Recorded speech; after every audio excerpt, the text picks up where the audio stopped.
Tell me when you're going live, San. I'm going to do the same time. There you go. We're live right now. Gonna give it a second for the lag because it's YouTube. This is the 11th episode of the unofficial podcast, and we have quite a special today, boys. We are bringing a lot of people today to discuss the upcoming Classic Plus in a roundtable format. In alphabetical order, we are joined by Ebonhardt. Hey, everybody. Hammerdance. Yo, what's going on, guys? HelloJTello. Much love to you. And NOHITJEROME. Yo, guys, what's up? And funnily enough, the Discord is outlined in alphabetical order too. That's cool. Oh. And of course, yours truly is the host, Sam Medina, the handsomest foreigner in the Southern Hemisphere, Australia not included. We are going to go around the round table with several key questions of what we all think Classic Plus should be. Because, just a reminder before we go, this show is now available on Spotify, guys. So if you want to look at it, there's going to be a link in the comments. So let's go already. The reason I wanted to make this episode is because Agrend kinda got as close as he's gonna get to confirming it. We got two of the people that interviewed them and got into almost spill the beans. Good job on that. We got Hammerdance and Ebonhardt here. And absolutely. Even though I think almost the entire community agrees that it is imminent we're gonna get Classic Plus, pretty much nobody agrees on what it should be. So I brought the cutest 4 boys that Warcraft can muster to answer that question. Very well, we're going to start with the questions. I will refer to you guys as your YouTube handle for the sake of brevity. The first question is going to be, Season of Discovery was an experiment to see what's going to work for Classic Plus. That's what Agren said essentially in your guys' interviews. However, we found there is a ton of things that didn't work at all. So from Season of Discovery, what is one thing that you never, ever want to see in Classic Plus? Ebonhardt, you got the floor. So for me in particular, I've always said that Season of Discovery is an experiment. I said it from the beginning, even when everybody said it was Classic Plus. I always thought it was an experiment. But the one thing I don't want them to bring back is, for example, incursions or things that trivialize the meaning of Classic, I guess, where things are like, this is the best way to level, the best gear, most efficient, gold farm, etc. I don't mind there being a very fast way to level if it gives you nothing else. So you get no gold, no gear, no nothing. So you're level 60 with 0. Would it be fun? Interesting, maybe, but like, it's okay to add faster or better things, just not one thing that gives every single thing possible with one form of gameplay. So no incursions, but just keep experimenting, just not incursions in this case. Very well. That's an interesting thing. I think most people will agree with that one. So, Hammerdance, what is your take on it? Yeah, I mean, I'm going to 100% agree with Ebonhardt there and echo that incursions. I guess I think about it a little bit differently. I personally wouldn't want them in at all, right? I think for me, it's super important for Classic to maintain what, like, you know, the appeal of Classic, the bulk of the game, what people loved and enjoyed the most was the leveling and being out in the world, right? Like, Classic Endgame is fun, but the majority of the game was designed to be like the leveling and like the adventure, right? So to me, incursions completely like kind of take away from that. But aside from that, one thing that I really wouldn't want to see in Classic Plus would be the I don't know, I forget what they called it back in when this was first coming out, but the like locking the leveling behind phases, right? I don't. Yeah. That. I feel you.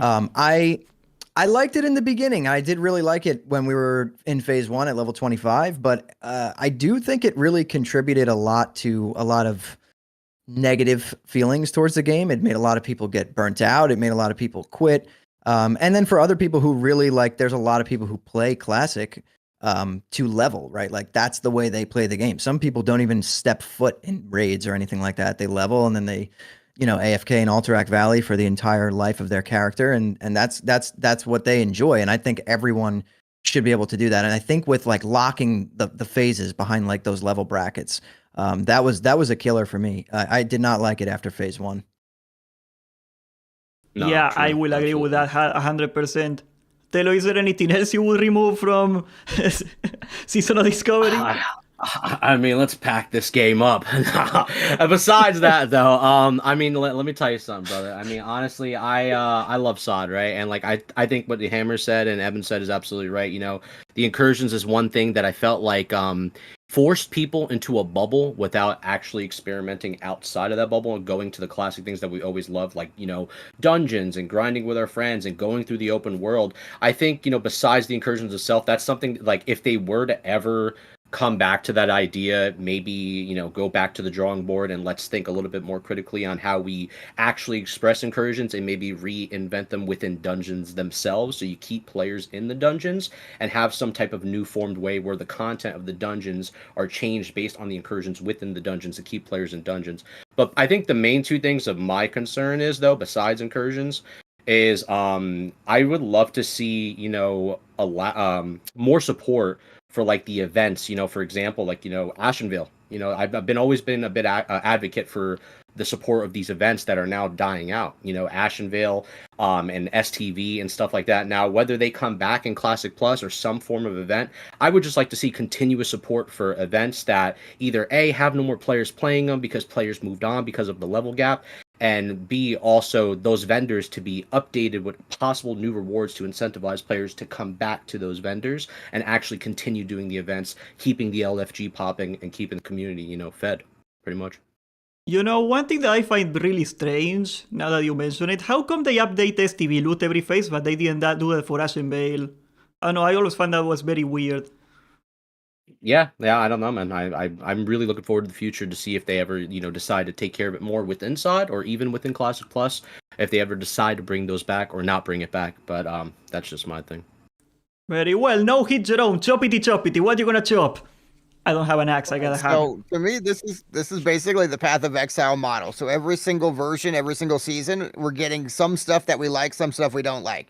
So pretty universally, everybody's like, okay, we don't like incursions. But for example, the Real system, I would have loved to see that in Phase 1 and Phase 2. So there's little things we're going to take out, little things we're going to leave. To me, the biggest one is the rune system. Just the way it's really hard to get alts to get the runes. Like, they still haven't fixed that yet. That's something that if they fix that earlier on, I think we'd have a lot more people playing. Just the idea of like, I never got the melee runes for melee hunter, so I just never played that spec. And at this point, it's just too much effort to do it. So I think that's part of the reason we see the drop off is that the runes are like just kind of annoying to go get them. Get some more annoying every phase. 100%. Yeah. The rune grind is terrible. It's horrible. It's so It is, bad. yeah. It doesn't incentivize players wanting to come back to it. Nope. And it's actually stopping me from playing alts, to be completely honest. Yeah, I it's agree. fun the very I agree. first time you get your runes. It's kind of interesting. Then on your second, like the Dark Rider's rune, I've done it once. I'm never doing it again.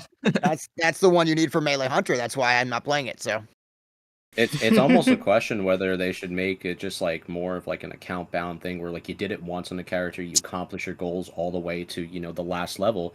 Now you get to have the, you know, easier access like they kind of like did back in even the days with like Diablo. If you guys ever played like, you know, a lot of the older Diablos, if you completed your journey, then you had adventure mode. And then like through adventure mode, you were able to now, because you already beat the core game, now your other alts can have a better access to getting these little things, but of course not the end goal things. You still need to communicate. You still got to go to LFG, you know, do a pug every MC or whatever, but just making an easier access for alts. I 100% agree on that on all accounts.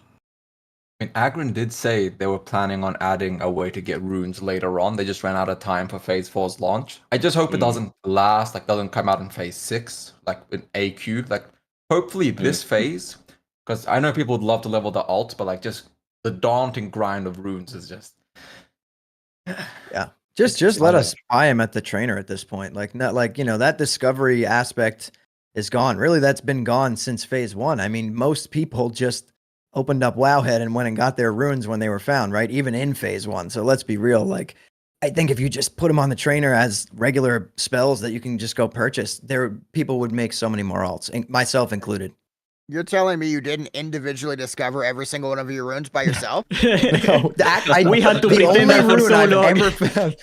I found one rune without reading a Wowhead guide on launch day, and that was Seal of Martyrdom, and that was fun. It was a lot of fun to like figure that whole thing out with like a group of paladins in my guild. But other than that, I haven't found any runes. Yeah, there was no discovery. Like people were telling on the Druid, when the Druid rune within the first 10 minutes, people were yelling, "This is how you get it in general in the Tauren leveling zone." So like, there was no discovery.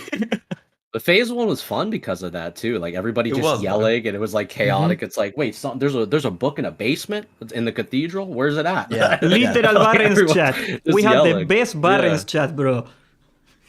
Oh no, it's great. Phase 1 was great. Well, at least with like was. finding It the was. runes, there was so much fun Yeah. things going on. Everybody was reckless, and even Wowhead was like, they're like, give us some time, give us some time, you know. But it was pretty fun, man. Very well. We got another question that I think is gonna be a little interesting to you guys. In one sentence, how would you define what you think Classic Plus should be? Ebonhardt, you got the floor. Yeah, just one sentence is kind of hard, but vanilla WoW with some slight quality of life changes, but finished. That's the shortest way I could describe it, essentially. Finished product from Blizzard. That is very ambitious. I don't think I've seen one of those before. That's a tough one. Hammer, what would be your sentence? Yeah, I would say vanilla WoW. Again, like what Ebonhardt said, with some quality of life changes and more content. Right, the game was successful and everyone loved it for so many years. Just expand on it. And here's my one sentence, one word: old school RuneScape. That's 3 words. That's too many words, but It's one game. How about that? One game title: old school RuneScape. Just follow that model, man. They do great it over would there. work. Yeah. No, It would they work. have a great community over there for sure. Yeah. Absolutely. I mean, I don't know. Would you guys think the voting system would work though in WoW?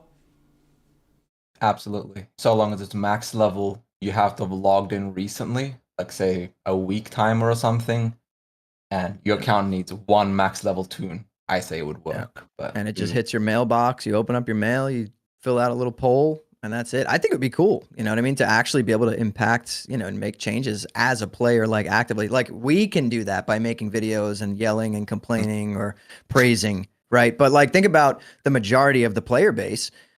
Really, nobody has a voice outside of crying on Reddit or crying in the comments of one of our videos. So to give players an actual voice to be able to help build Classic Plus or this game that everyone, essentially loves, I think that'd be sick. I will have to do campaigns. We start doing like election campaigns and get people to vote for the thing we want. I'll be like the warrior candidate. Okay, Tello, what would be your sentence to define Classic Plus? I mean, honestly, the other boy said it right too. Besides just like, being what vanilla was and, the fun we had when, especially when we were kids, before all this Wowhead stuff came about and, you were just logging on to an MMO playing the game. I think the one sentence I would have to say is not being afraid of taking risk and just having fun. And I know it's very simple, but sometimes that's all it is. That's all you need to be. I think Classic Plus needs to be risky taking, I guess is the word I'm trying to say. Like, take the risk. Let's be transparent with one another. And, don't be afraid if like the decision is a bad choice, because as a community, if we can discuss like we keep doing with these devs, like, how we all have, talked with, Agrin and, Zyrene and all of them. I just think that's the ultimate thing, is Classic Plus needs to take the risk. And, I think that's what we all want and get involved in there. Well said. That's one all thing right, I've Blizzard got is one missing. word. Just one word. Horizontal Okay. progression. Okay. One word. Two words, Yeah, one but word. Okay, so the idea is more options. Basically, as WoW has evolved, there's only a few different options. It's like pillars of gameplay. We have the arenas or we have raids. It's like, let's get back. Classics is the one game that doesn't have that, where it's like you could go fish for 6 hours if you want, do whatever you want. So let's get back to more options. And that could be player housing. That could be anything. Just more options. Do whatever you want. Maybe you're decorating your house for 6 hours, but more options, instead of just being like you're either raiding or you're PvPing or you're logging out. Like which is the rest of WoW, in my opinion. Dude, I farming agree. in WoW. I've always wanted farming in WoW. RuneScape Like to have a farming, but in little WoW, yeah. house. Yeah, I want like a little house, Yeah. plant some seeds, like Farmville, but in Warcraft. You know, in Pandaria I mean, they did that. It was Valley, very wow. popular. And then the garrisons removed the appetite from the player base to do it again. But like the Pandaria farm patch, it was really cool. I liked it. Yeah, it would be a cool little like mini game, you know. I think So you're think that's saying a one- garrisons, but in classic WoW. Oh yeah. Like no gathering, Oh no. super inflation, Um, and we should get all the cut content in WoD and cut it again. WoD classic. I will say, going with Jerome said about the horizontal progression. He's absolutely right in the sense that every version of WoW after Classic, there is no horizontal progression. It's all vertical. Whereas Classic, I feel like the only version of WoW that stayed horizontal from beginning to end. Like you can grind and do stuff, but at a certain point, there is not much else you can do to get better than everybody else. So you have to find your own way to have fun and enjoy the game. For example, fishing for 6 hours. I think that's a terrible thing. I hate fishing. It's boring, but that should be allowed and should be in the game for people to have that alternative way of playing. So horizontal progression is actually probably the best thing. Yeah. I agree. I think to add on that too, like what Jerome was saying, it's like I don't think Classic Plus also should just be raid logging. Like that, I think is a horrible way for an MMO to be an MMO. And a multiplayer online, massive multiplayer online game is supposed to be engaging. You're supposed to meet new friends, grow guilds, have communities, do events, you know, like talk about your professions one another. Do you need help? You know, what are you lacking in this? Can I assist you with that? And I think if Classic Plus, you know, focuses on, you know, that key thing, you know, there's a very special spot Classic Plus can have in a lot of people's hearts, especially OG vanilla players that, you know, haven't played the game in such a long time or haven't even played SOD. And it's a big opportunity that they have in front of us here. That's what killed Cataclysm from me, honestly. Like the raid logging, like I'm not gonna raid log on 2 games. Yeah, You know? I don't think raid logging is the answer. Yeah, It- Kata's really fun. The raids are great, but that's pretty much all I'm doing. So it's like I want something else to do as well. You Absolutely. want to stay in WoW. It's your second life, you know, like that crappy browser game. It's a second life. That's what it's Bro, supposed to wish be. I remember people playing that game and they were like their whole life was Second Life. They'd like be managing a restaurant for like 16 hours a day. No joke. Like the kids in How Hotel, but worse. Yeah. Like that RPG should be part of the world. It shouldn't just be online. It should have that role playing. Like I said, the fishing, the random shit, even that farming. Like every little thing that adds that role play to the game should add it because raid logging sucks. Like we all do it. Everyone here is raid logged Cataclysm or even in SOD right now to a degree. So Yeah, we do definitely need more horizontal progression, I guess, at the end of the day. I agree. 100%. That would be a good follow-up question, actually. How would you achieve that from your point of view? I guess we're going to start with Jerome first because I see him a little giddy. Might as well take advantage of the fact. Well, I thought we were going in this like circle. I really liked being last. It made it a lot easier to answer. But yeah, so things like player housing, just try a bunch of stuff and see if it works. SOD was kind of doing that, but I kind of feel like they still think the end game is what matters. Feels like that's where like they're going to be making new raids and new dungeons. That's kind of still where they think the resources should go. But I don't know, new questing. Like I thought with SOD we would get like all new quests, just like completely rework everything. And maybe that wouldn't move the needle on like people coming back to the game, but just give us new stuff, new ideas, like flesh out some of the leveling, like 40 to 50. There's not enough quests. Give us more stuff to do, more options. That would be a great start.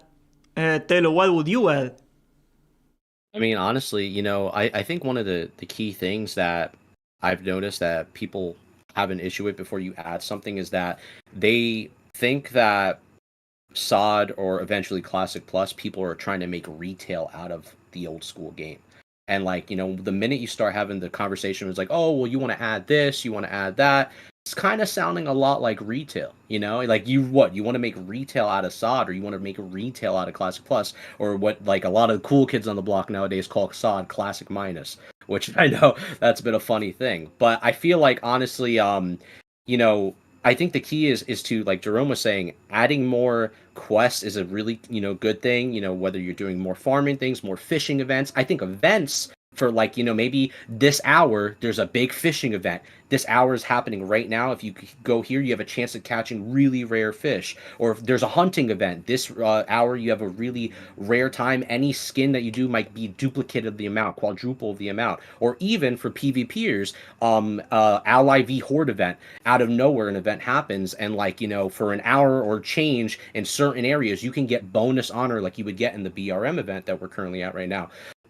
Certain ideas like that. There's tons of many other ideas that they can add, but I just really hope that they continue listening to the feedback and realize, like Jerome was saying as well, that the end game is not all about just the end game. It's about staying online in the game, because honestly, I know, like you guys, I love looking at my character in the mirror and be like, damn, I look good right now, like this looks awesome, but then it sucks I have to log off and it'd be like, well, I'll see you guys next Friday, and it's like, that's the bummer part, I love your idea. I don't know if you got like something like this in America, but there's like this French supermarket chain that we got here that basically you're in the middle of the supermarket, and from the speaker, like randomly one guy goes, "Attention Carrefour shoppers, now milk is on sale 20% for the next hour." They do that all the time.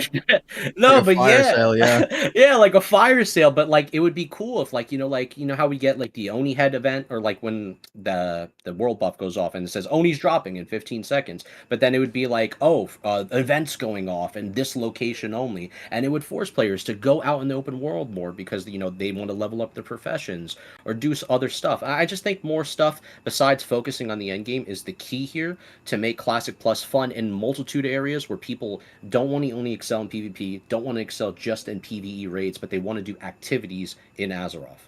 I think that's a big thing. I agree 100%. So Hammer, how would you add horizontal progression into the game?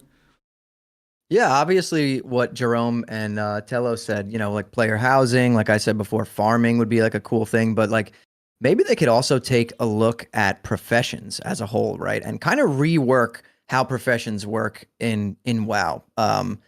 And kind of take a mixture of like how Final Fantasy does it and RuneScape, right? Like Final Fantasy with your class, right? You can basically be every class. It's called a job or whatever. I don't really play, but I understand how the system works.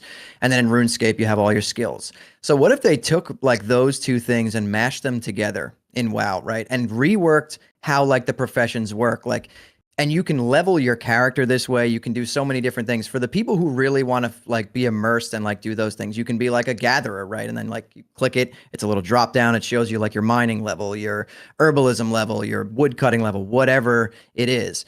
I think that there's a lot that can be done with professions, because in my opinion, in WoW, especially classic WoW, professions are very boring, right? Like it's just a chore. 100%. I mean, some people enjoy it. But I think there's a lot that can be done with that, like completely rework it so that it's not even remotely the same system, but it's more fun. It has, some things from the previous system. Obviously, you'd keep some iconic things in there, but just make it something that people can do, right? Like, what if someone wants to play the game that entire way? They want to be just like a skiller, and they want to just like make a character that's just a straight up gatherer, like a fishing person, like hunting, whatever. You could add so much stuff. And people love like chasing that, right? Chasing levels, chasing XP. And it doesn't always have to be like combat. It doesn't always have to be combat XP, which would also help keep it away from like, I think Tello was saying it before, like keeping the entire game focused around like end game and like your character's power, right? It would almost give you a second way to play the game. You could play it both ways on one character, or maybe you just want to make a character that's like a skiller. Like you just want to go around the world traveling and skilling like that. Like I think that'd be cool too. I think one thing that I just always thought in my life playing WoW, that professions were that way. I just lived to the best of my ability, and I never thought about it. I thought that was the best they were going to get.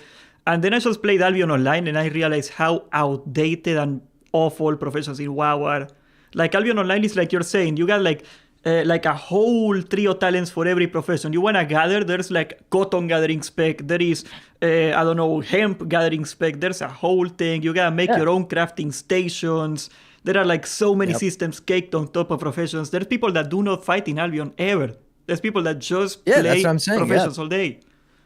And that's popular in MMOs. Like there's a lot of people that's how they play MMOs, right? They like doing professions and stuff like that. And that opens up an entirely new thing where like there can be like profession gear, right? Like level 1 axe, level 2 axe, level 3 pickaxe, whatever. Oh, yeah. It that alone would add so much more content and add like a nice relaxing bit of gameplay, especially for like streamers who just want to like hang out and run around chopping trees down and stuff like that. Like I don't know. I've always thought about that in WoW, and I thought it would be awesome if they did something like that. 100%. It feels like a society, you know? Like, why do we all have to be warriors? What if somebody doesn't want to be a warrior? Like, it makes the world feel a lot more real. So going off what Hammer said, Jerome, Itello, like they've made a lot of really good points. So I don't want to just like repeat what they said for certain elements here. I do agree that to make horizontal progression work, there needs to be things that complement the end game, so you have a reason to keep logging after the raids. So you know, for example, fishing. There's a, like they said, an open world event for fishing, or you know, for herbalism, or if you go to this zone right now, Tower and Mill vs South Shore is happening, and then later that day, for example, the Silithus event is happening, where you can have these organic dynamic events, but like that is just like copying off what they said. For me personally, for horizontal progression, something that I personally think makes an end game good, that makes people keep logging on is, for example, when you're done with Molten Core right now, you can still go into UBRS and still go into, for example, Stratom, Scholar Masters, things you need to farm, things you need to gather, Dark Runes, whatnot. Now, not as much in SOD, but in OG Classic you did. For certain classes, for mages, Boomkin, Shadow Priest, you needed all those things. So to keep that end game and the horizontal progression going, every time they add a new dungeon, they have to give you a reason to still do old content. So for example, a new boss, a new resource, things you need to go and gather and do in the open world, or just add a new world boss to a new location. They have to keep the world alive with that end game activity, that end game cycle at least. But that's just one side of it. And like they said, there's that whole other non-raiding, non-end game side of it where give you a reason to level on alt, give you a reason to log on and do things. So there really isn't much that before you start deviating from what makes classic though. So that's where I'm going to stop my answer, because I'm just going to end up repeating what they end up saying just earlier. No. I want to note that I went into Lord of the Rings Online, and the population is not super high, but within like an hour, I was at a party and there was like a whole band playing, and it was all real people. And it's just like, that's the same thing with Final Fantasy. Like you see, like whenever Asmongold plays, it's like the community aspect. Like just give us more things we can play around with, and I bet the whole community would be around that. So, like events are a great example, but there's a lot of potential. Other games are doing it better right now in terms of the community stuff. Yeah, you know, yeah, like, 100%. Sorry, Telo, go ahead. No, I was just gonna say, like, I think the only thing I've ever done is when I leveled up on the Horde, and everybody in Durotar was just we were all on a reindeer train as a community and just roaming around trying to figure out what to do with our lives. But that was the most fun I think I've had in a long time, because it was just like 40, 50 people on the same reindeer just roaming around. But things the like conga that is line, like, I saw that. But that's stuff I remember, you know what I mean? That cracks a smile for me, because it's like those are the fun parts about MMOs, not only just the end game aspect, which I also, you know, hold dearly to my heart as well. You know, one thing that I wish they would implement in Classic Plus is, I saw this in a really old MMO, like Star Wars had an old MMO before, like the Knights of the Old Republic, Star Wars Galaxies. Oh, yeah. There was like a profession where you would sharpen people's weapons, like the sharpening stone we got in WoW, but you had to like physically go to a pub, a bar or whatever, an inn it was called, I don't even know. And like they would do it for you. There was like poets that would sing a song and buff you, but you had to be inside the inn to get it. Like I would love to see like some sort of like encouraging people to gather in a place to get something. And of course, that will devolve into the conga line of reindeers and snakes from Sunken Temple. Honestly, to follow up on that point, I played a lot of Star Wars Knights of the Old Republic actually a couple months back, just with a couple buds of mine, just for playing it because I missed the game, you know, on the low when I wasn't doing WoW stuff. And yeah, you can send your companions to go get profession materials for certain things, and they come back to you with those materials within the hour, or sometimes within 30 minutes.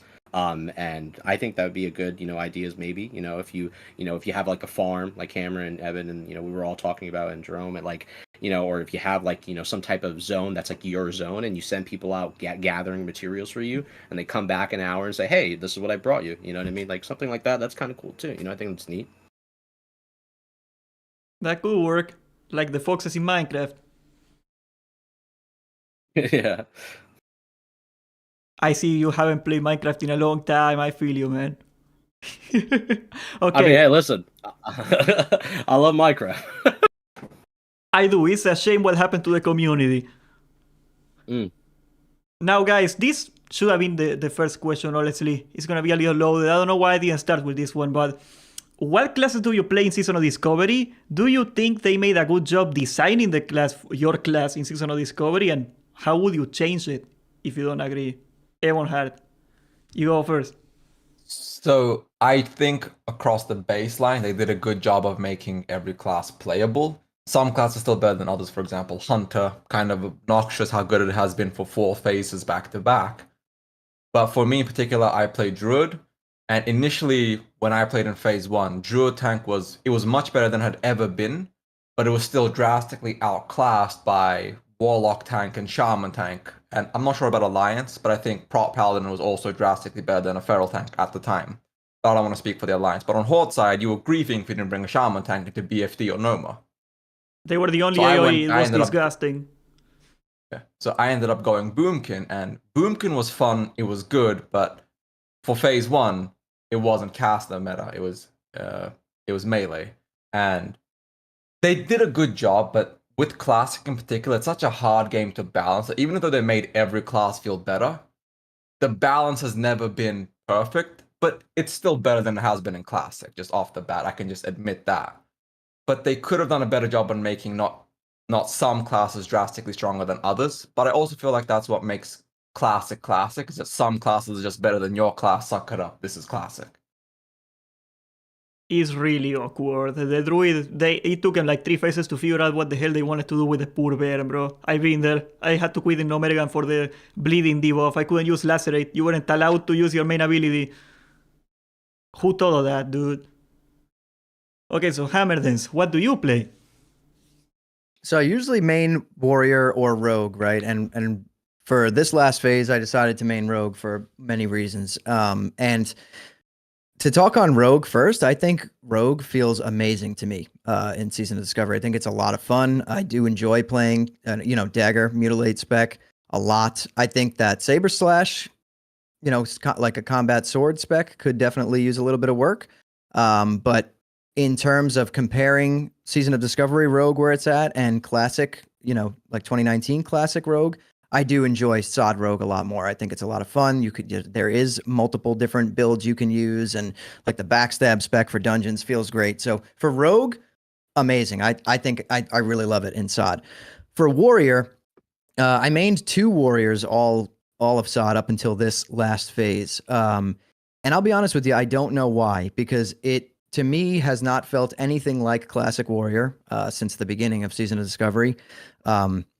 I really, really do not enjoy like the Consumed by Rage gameplay that we had for pretty much all of Season of Discovery. That was just, it was just terrible. It did not feel good at all. And like, Warriors are pumping now, obviously, with gear and stuff, and everyone, knew that was going to happen, including myself. But when this phase was dropping, I was like, you know what? I've lost all my steam trying to play that class for all of Season of Discovery, that I just was like, I'm switching, I'm switching to Rogue. And if I had to say what I would like to change on that would have made Warrior more fun, I would have just kind of rather play Classic Warrior instead of Sod Warrior for all of Season of Discovery, and I think it would have been better. Yep. In some scenarios, you feel weaker, especially during the start of Phase 2. Like, I felt weaker than a vanilla Warrior because of the armor value. It was not good. And I stuck it out, because it's my favorite class, and I was like, I'm going to just stick it out. I mained 2 of them. I was raid logging on both, and when this last phase was coming out, I was like, you know what? I want to enjoy this phase. I don't want to be just getting steamrolled out in the world, like just getting slaughtered 1v1 by every class. Warrior just felt the entire Season of Discovery felt like it just, I'm watching all these other classes get so many like things that completely like fundamentally changed how their class was played, and Warrior just felt worse. I would have rather just not get runes and give me the same Warrior from 2019. I would have had more fun. So yeah, that's my take on Warrior. But Rogue, I'm loving it. I absolutely love it. I don't know if you guys agree, but I think Warrior is gonna be by far the hardest class to fix if they wanna balance the game. It's a tough class. to Normalize get around. rage. Yeah, that's my fear, right? Like, they obviously need to change rage, but nobody is gonna let it happen. And like, I've been thinking in my head for a long time, like, how do I fix the stupidity that is the rage system without making it feel like crap? Because you're gonna go from like infinite rage to zero rage, and that's gonna be no fun. And I don't know, I threw quite a couple ideas. I don't know what you could really do. Like, normalize it, but put like some random element in it that gives you like a spike or rage for no reason, so it kind of feels like vanilla. I don't know, like, I do not envy Agren's job trying to fix the poor warrior. Like, they are never gonna be happy, and I am part of the problem, and I'm gonna be right there at the front line complaining, so Godspeed. Yeah, the Warrior Discord loves you because you like to complain with them. I wouldn't say that. I wouldn't say that. I see you took a visit there. You saw my perspective for a minute. I got flamed and I left again. I don't know why, bro. The Druid Discord is surprisingly positive about me, but the Warriors are so upset all the time. I never agree with their Discord's builds. really nice too. I kind of cut in front of JTello there. I'm sorry. Oh, you're chilling, dog. I'm just saying that's also like classic Andes for you, man. You make one change, it's the flames of Mordor burning down. The doors are on fire. So I can understand that. Yeah, I mean, I assume for like I guess Paladin talk, right? You know, because that's me, that's the guy. But Hell yeah. basically, you know, I will say, as my times, you know, leveling, you know, Paladin, you know, back in Classic, also doing it, you know, in Hardcore, and in comparison to where Paladin is now, I main rep, but I'm well aware of the other two specs as well, and especially in talks with like a lot of Paladins and multiple Discords, and you know, a lot of known Paladins that played the class itself. And the thing is that I feel like rep Paladin specifically right now, meter wise, like obviously on the damage side, yeah, we don't look too great, but we shine in a lot of areas that brings a lot of great utility and support to the raid, that keeps the raid pushing, keeps the raid going, and helps out a sure damn lot, and especially when it comes to like terms of like, you know, using stuff like Seal of Martyrdom. I don't like personally how Seal of Martyrdom, this is just a personal thing obviously, how it is in this version of the game. I like how Seal of Blood was in TBC. I thought that was a great time of usage of that certain seal. And I also am a fan of twisting, but I'm also a fan of the exiting game style of Wrath on how it is where you're just spamming exit. And I didn't like it at first, but it's kind of growing on me now with the items that they've gave us this phase, like, you know, especially like weapons like Typhoon and, you know, Arcanite Champion and stuff like that. But overall, I will say the Paladin is in a very interesting spot, but there are a lot of people that feel like that Paladins don't get a lot of love, right? And you could see, for an example, with the last patch notes, you know, Holy Paladins kind of got the shaft for 3 lockouts. They were dominating with Divine Light. And Agrind, you know, made a post, I believe it was like last month or a couple months back, saying, you know, I have to admit, we did Holy Paladins dirty. We didn't give them no chest rune slot for any Holy Paladin support for 3 phases. They were on the back end, arguably not the best healer on the ally side. Resto Druids were dominating. Priests were still dominating, and much love to them. I have no hate for those classes.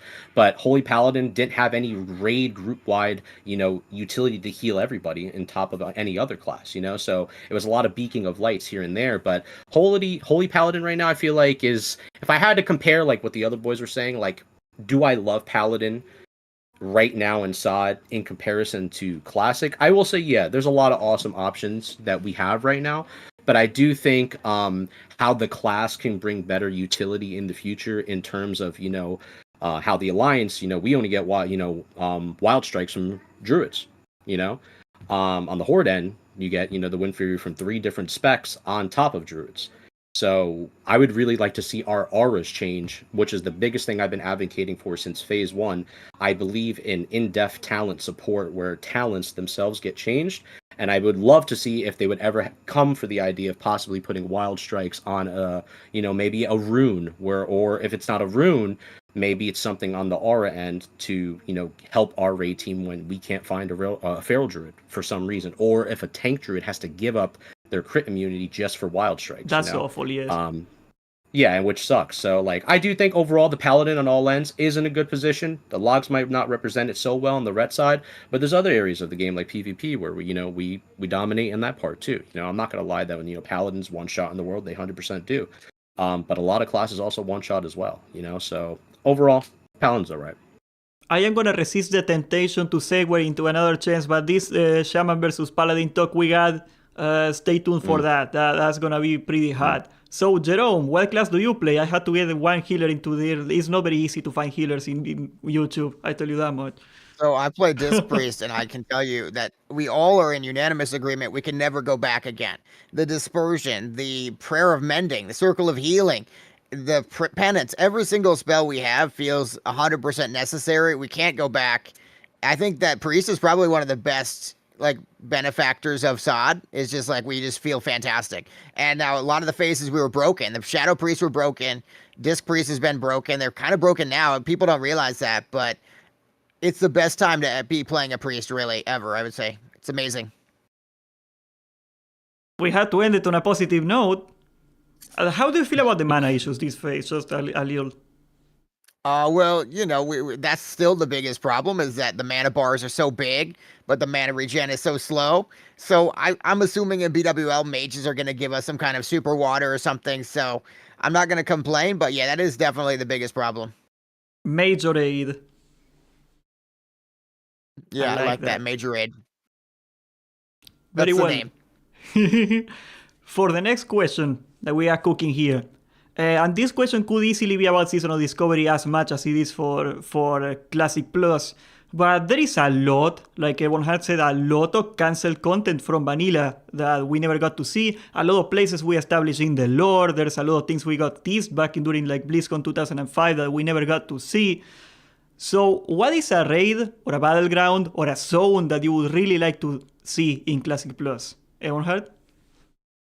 So this is hard for me because all my content is essentially the theory crafting, the what ifs, what could be, and for Classic Plus in particular, or Season of Discovery, the thing I want most, it's a hard choice, but either a finished Hyjal or the original plans for Grim Batol. Now, either of the two would be amazing, but if it's Hyjal was meant to have 2 dungeons, a raid. It was meant to have a whole underground network connecting it to all the zones up in the north. Again, a lot of this did get scrapped, and there was meant to be a whole endgame zone there. It was meant to be really cool. And then the vice versa, Grim Batol was meant to be like BRD. It was meant to be a multifaceted, a raid, a few dungeons, a whole expansive zone and location, but they ran out of time. So this is not very common knowledge, but there was meant to be 30 dungeons in vanilla and about 8 raids. But we only got 4 raids and 20 dungeons. Or 23 if you count Scarlet Monastery being cut into 4. So there's so much cancelled shit that I could just speak for hours upon hours, but this is a roundtable, so I'm gonna stop there. But it's either Hyjal or Grim Batol for me. One of those two. Finishing either would be amazing, whether that's in Classic Plus or in Season of Discovery. I never understood why they call it. I'd like to cede my time to him to just talk about all the cut content. I'm just noting that. It seems like Evan has more information about this than I do. Well, basically, Hyjal was almost finished. A private server administrator showed me around one time, the zone is there. Archimond, if you play Warcraft 3, you kill him on top of the tree. He's still there.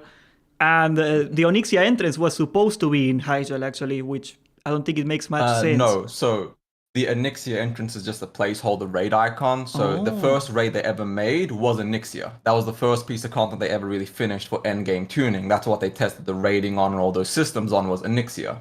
So they just copied and pasted Onyxia into Hyjal, but they never got around to finishing that raid. And Hyjal, they finished the zone, all the things, but Hyjal was meant to lead to Ajara, which was meant to be a level 70 zone, because Vanilla was meant to be to level 70, not 60. Again, it gets too long.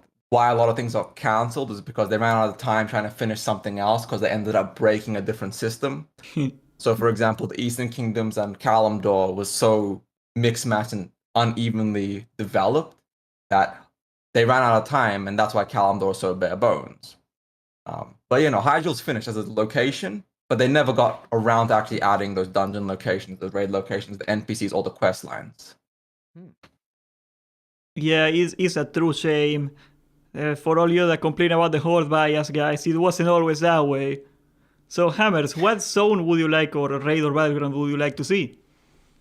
Yeah, I mean, for me, I don't know much about cut content like Ebonhard, and I guess this could actually be a question for him. Because what I would like to see in Classic Plus, my favorite would be Karazhan. I feel like it fits so well. It is one of my favorite raids of all time, whether we break it into like dungeon and a raid or however they want to do it. Was originally cut from vanilla as well, or no? Yeah, it was. So it was John Stats, the guy that made BRD. His passion project was Karazhan, and Karazhan was such an ambitious big project. It was meant to be Karazhan Upper, Karazhan Lower, and Karazhan Crypts. That's And it how was I meant to be imagine like it, yeah. it was meant to be a whole project, and they tried to get him to cancel Karazhan like 5 times, and he refused to cancel it. And eventually, they did end up making it, but in TBC, because they couldn't get Karazhan to work correctly with all the coding and all the things. They had to redesign Karazhan 3 times, I think, 3 different modeling tools to actually get it to even work in game. It was meant to be part of vanilla, but they just couldn't get it to work was the main thing. Okay. So it's definitely like the tower is finished. Well, the bottom half is, the top half is wonky. The library room is finished in the tower itself. Karazhan Crypts is finished. There's the doodads there. The whole storyline, like Medivh's demon and like his corruption and all the things and tying with Sargeras. Like all those storylines were written, but never finished, never finalized. Yeah, like where the flight path is in TBC and stuff, that is also already in the vanilla client. It's crazy how much he got done before TBC. Well, so Tello, what would you add? I mean, honestly, Evan has a lot of great ideas when it comes to cut content. I think for like certain things, like for myself personally, what I would also love to see like finished more than anything. I know I'll always when I used to do hardcore a lot, I would skip through the mountains of Dunmoreau, and you would go above to the Ironforge Airport, which was something that was never actually finished. And I would love to see my dwarven boys actually have a home over there to see what's going on at the airport. But if anything, even just a quest area over there, because it's kind of a cool little shortcut you would do to survive to get to the wetlands when you were leveling up quick just to get the flight path, because you didn't want to get killed by the crocodiles in the water going across to the wetlands. So stuff like that, fun things like that. If they had like a new questing area above the mountains of Dunmoreau, I think that would be really cool. Or potentially if they did anything with maybe even the ruins of Lordaeron, doing something particularly expressing more of the zone of Undercity as well on that kind of side of the map, maybe doing something with Classic Plus over there. But one of the biggest things I'm an advocate for, obviously, since I do I'm a paladin guy, right, is I've always wanted to see the promise of the foretold Scarlet Monastery come true, and see what they actually do with that with a raid, or if they were ever to explore Hearthglen and explore that out maybe in Classic Plus, or maybe the bottom right area of the Plaguelands like Tyr's Hand to turn that into something. Those are always something, those have been one of my favorite enemies. Like I'm a big fan of the whole lore behind the Scarlet Crusade and everything with that. So I would really like to see them express a lot of things going with the Plaguelands if they were ever to do something in Classic Plus in general. Obviously, they're not going to do in SOD, but if they do, who knows? I don't know. That's to be determined. I don't know what's cooking over there at the Blizzard headquarters, but leave it at that. We saw it on the trailer. Gotta deliver, Agren. Don't want to make Tello a liar, do you? Bro, make it happen, brother. I'll send all the gold. Let me know, Agren. I'll send all the gold. So, Jero, what would you add? I'll do it. Just make it happen. So I'm looking at these lists, and first of all, if anybody watching this just wants to really get in here, there's so much cut content. Like, it's unbelievable. Like, there's 20 different zones. I mean, there's so much that was cut. It's insane. So I would say Caverns of Time. So maybe you go back and redo Caverns of Time, new dungeons, maybe some like going back in time, going back to Gul'dan, doing crazy. I don't know what they're gonna do. Just make it really cool, make it like really fan servicey, sort of like what they did back in TBC, but like take it up another level. 100%. Yeah, I remember the Swifty video he was in there in Vanilla. That was really cool. It's a really cool location. It was meant to be in vanilla. Black Morass was finished. It's already in the game right now. You can go into Black Morass, but John Stats didn't like Karazhan at Caverns of Time. He hated it, so they pushed it back. I'm pretty sure that's what happened there. Bruh. Let me respect him more if he didn't like Black Morass. That's good. No, he hated caverns of time. He thought it was gimmicky and it took away from Man, Warcraft to add caverns of time. So I cannot believe that. You know, is it like the first in Caverns of Time in like some dungeon that is in the files of the game? Isn't like the first zone in TBC? What's the name of the Hellfire Peninsula in it? Old Outlands or something. Yeah. I'm reading Yeah. about this. So Yeah, technically, Outlands could be in Classic Plus. Yeah, they started be Hellfire Peninsula. It was some of the original ideas back when they were designing vanilla. Chris Metzen essentially gave everybody creative freedom. If you had a good idea and you could make it, he just said, go ahead, do your best. And a lot of people's ideas got cancelled and failed. For example, the Emerald Dream, they couldn't make it work. Outland, they realized it was too much effort and energy and there was so much content they had to get within a release date. But Outland was meant to be like the Illidari. If you go back far enough into the alpha, the pre-alpha, it was meant to be Scourge as a playable race, Illidari as a playable faction, all these things, and it's just like that shit got cut very early on. Warcraft It's 3. a shame. Yeah. Essentially, Warcraft 3 and WoW were made at the same time. That's crazy. Well, thank God we don't got turn ratios. Oh my god, I hate Warcraft 3's gameplay nowadays so much. So, Jerome, I guess I start with you for the next one right there. This is gonna be a fast one, okay? I just saw it in chat and I got to do it. Flying or not flying for Classic Plus? Absolutely no flying. Flying takes away from so much of the game.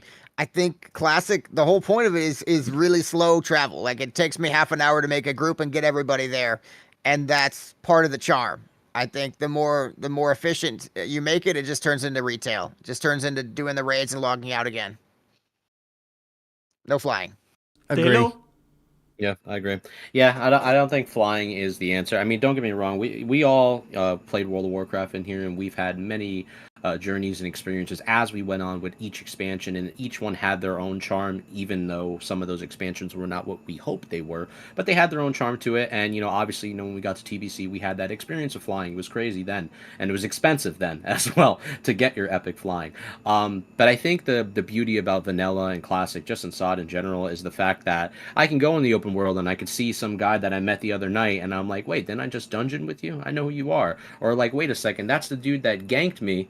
Like in STV when I was just trying to go hand in my quest. Let's get that guy. And I like the fact that there's that that sense of community, that sense of like on the ground movement, boots on the ground style of like going around the world, experiencing journeys. And yeah, I'm all for just ground mounts. That's why I hate layering so freaking much, dude. Like that, not knowing the people in your world, I hate it.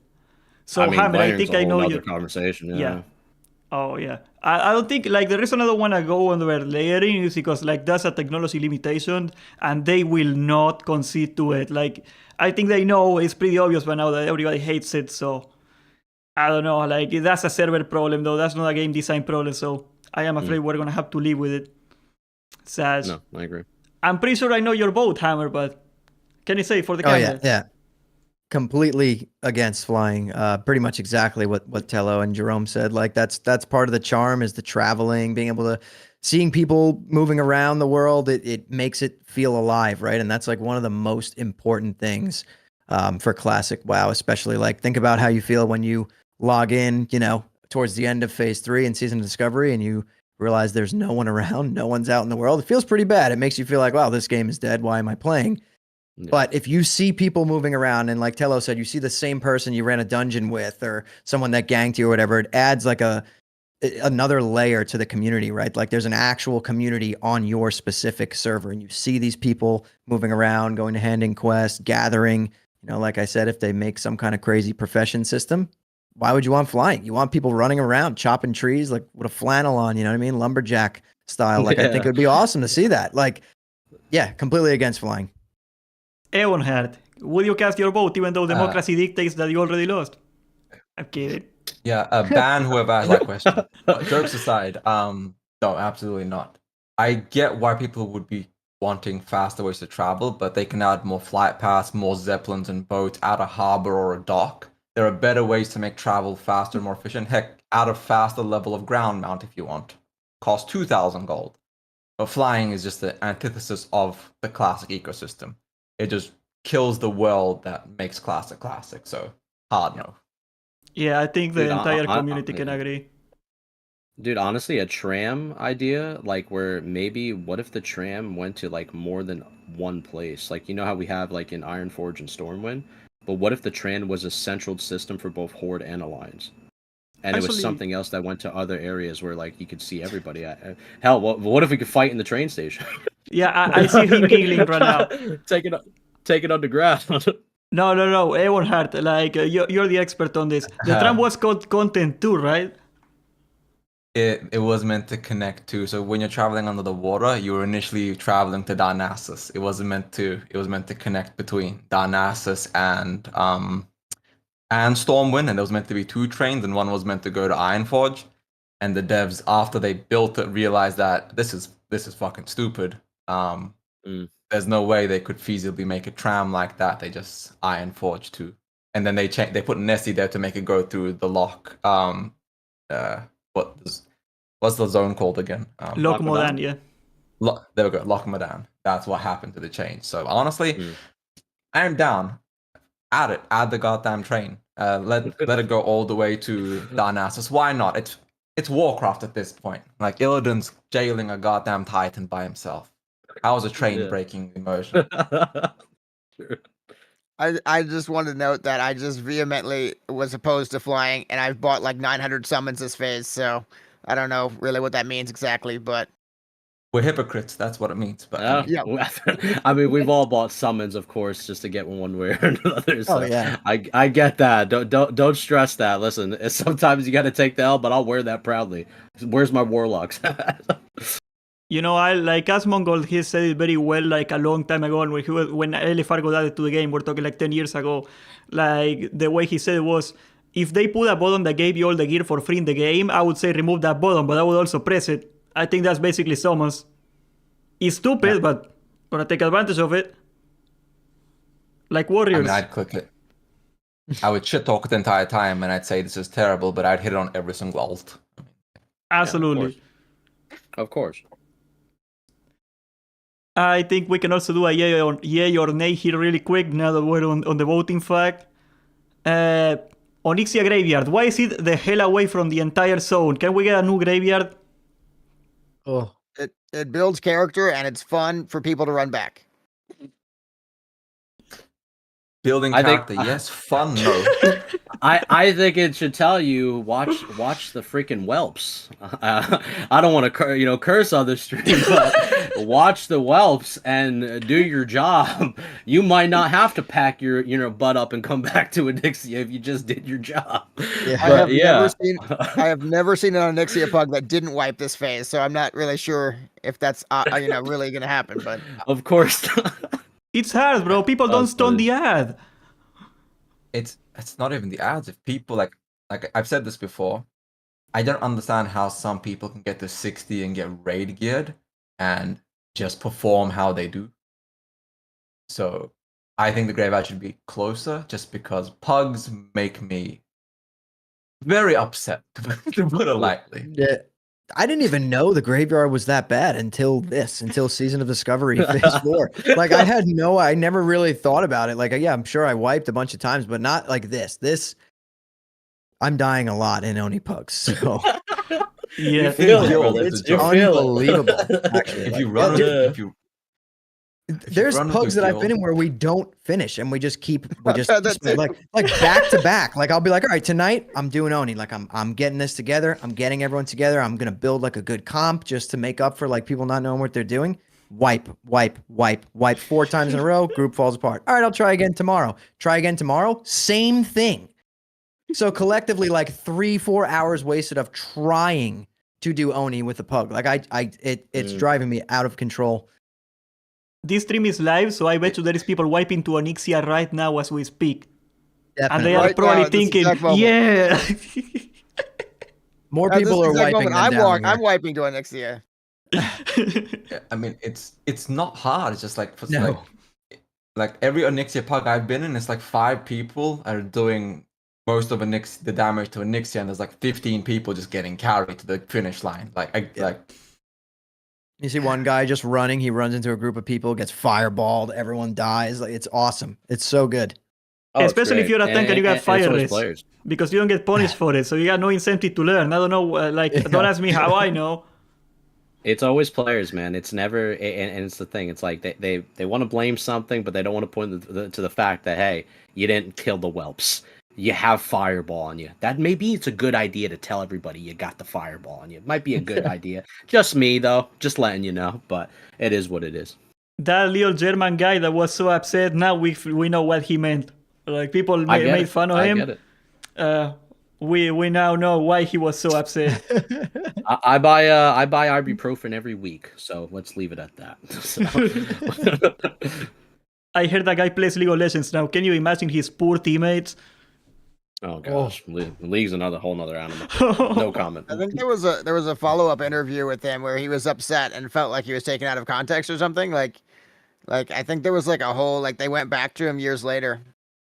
Like, he doesn't want to be known as an angry guy, and yet, it's just one little clip, Oh, from the there DBM was like 4 sound? wipes on Yeah, 4 DBM videos. sound. Oh, dude, I think that shit is so funny. Excuse my language, but I just think it's so funny, dude. Like, he's just screaming the whole time, and I'm looking at my DBM. I'm like, what's going on over here, bro? Like, is that someone in the Discord, or It's beautiful. is that DBM?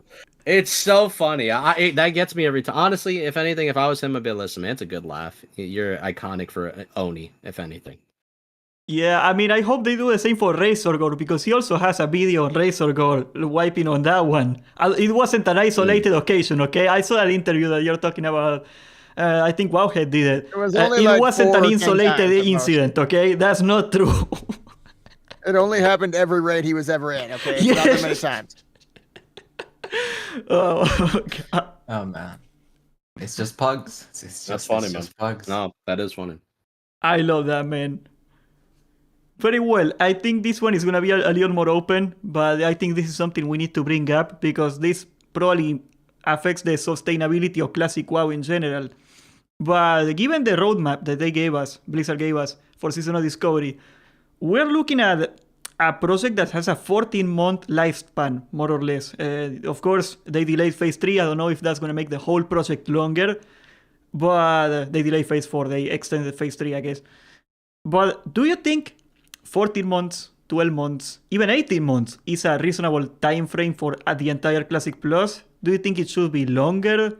How do you feel about the whole lifespan of the project? Ebonhardt? Do you mean Classic Plus or Seasonal Discovery? Well, You said Seasonal Classic Discovery, Plus. they already made up their mind.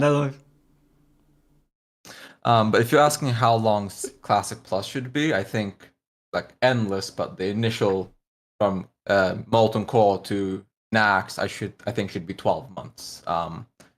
To give people time to level up. There should be no level bans from the beginning. You should start the game, load into it, get to level 60, spend 3 months in Molten Core, 3 months Blackwing Lair, 1 week in AQ40, and then like 3 months in like Nax. But like and then essentially from there it should be new content, fresh content in every 4 to 6 month cycle.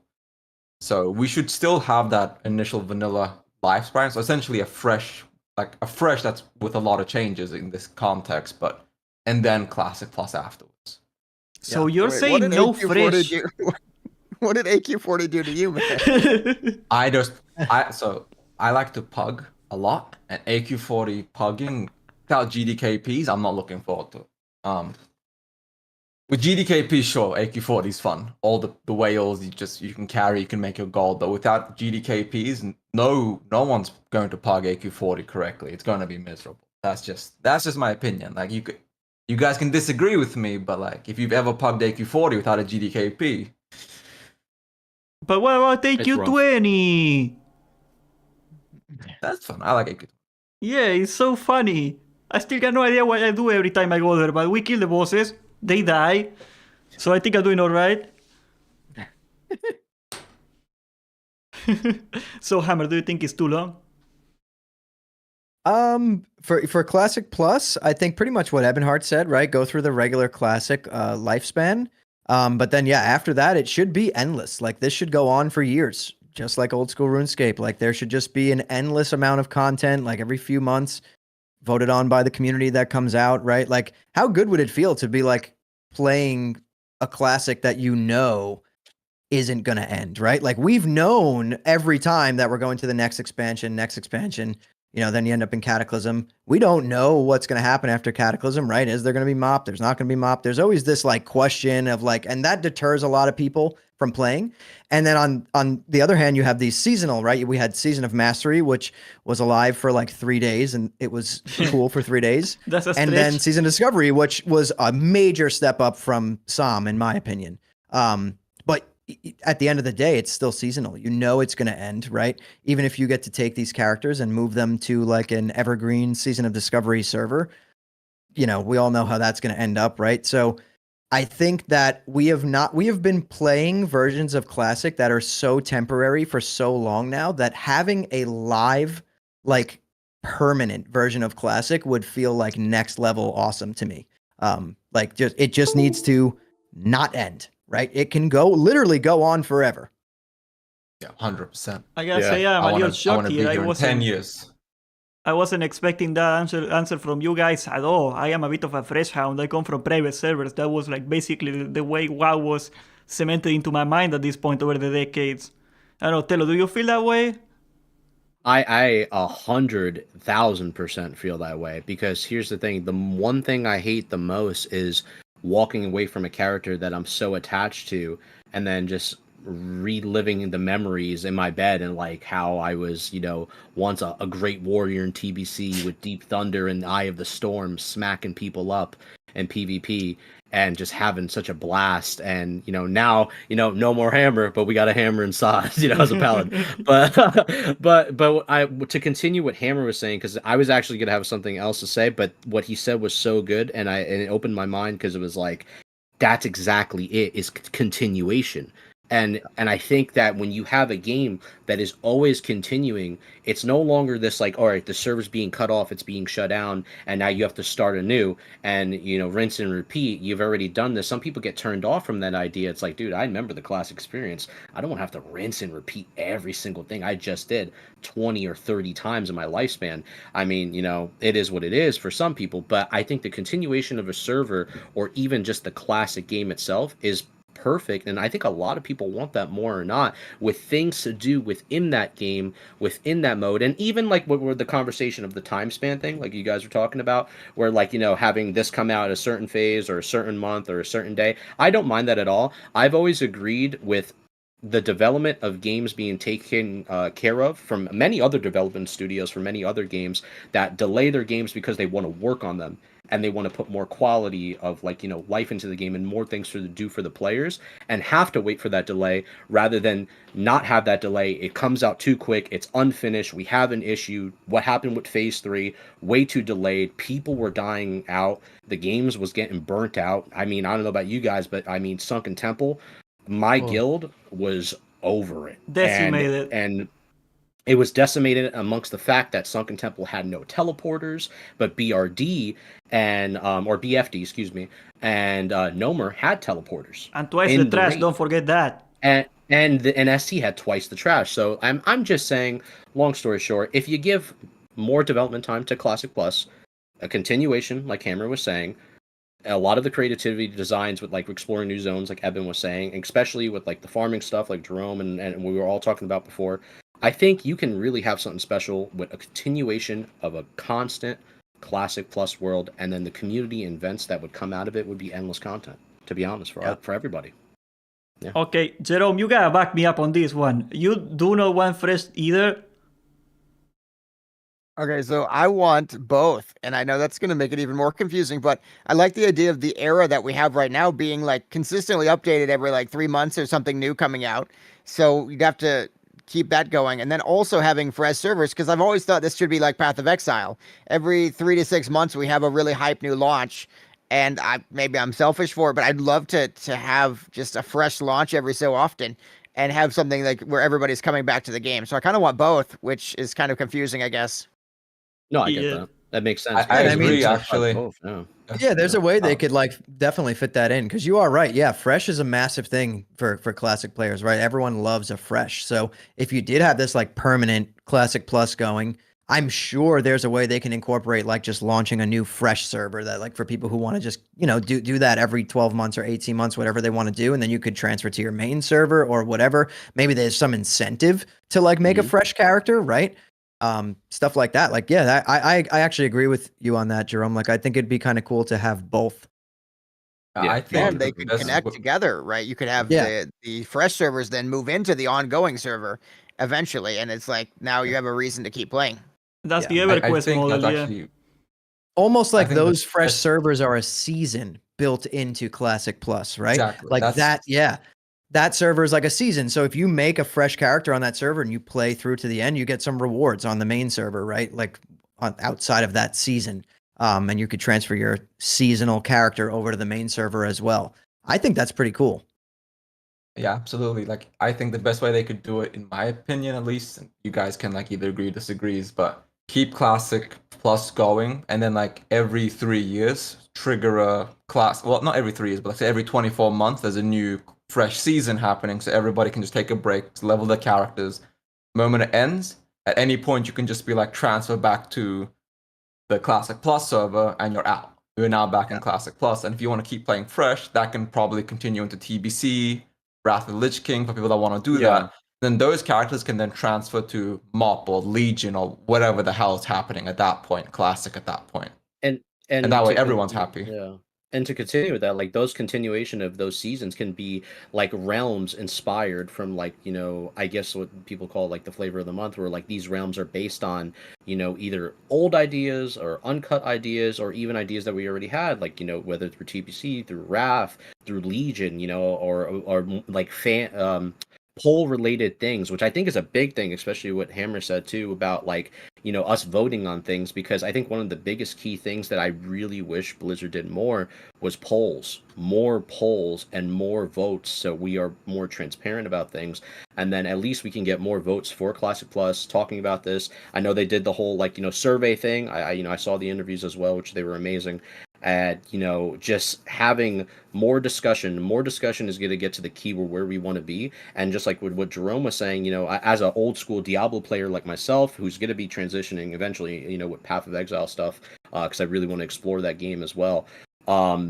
I like the idea in those games where, you know, you go through the, you know, you have your eternal realm, you have your seasonal realm, and then your seasonal realm breaks into your eternal realm, which is like your endless realm, so to say. So that would be your Classic Plus continuation. Then, you know, on the other side, it would be your seasonal realm of what you would be doing things. So yeah, I just like you guys, I like that idea. I like that. Maybe the remix technology could play a role on that. Yeah. Possibly. Exactly. Remix was fun. I'm not gonna lie. You know, that's a side. I thing, enjoyed but it. I enjoyed Remix. I enjoyed it. What were you gonna say, Hammer? Sorry.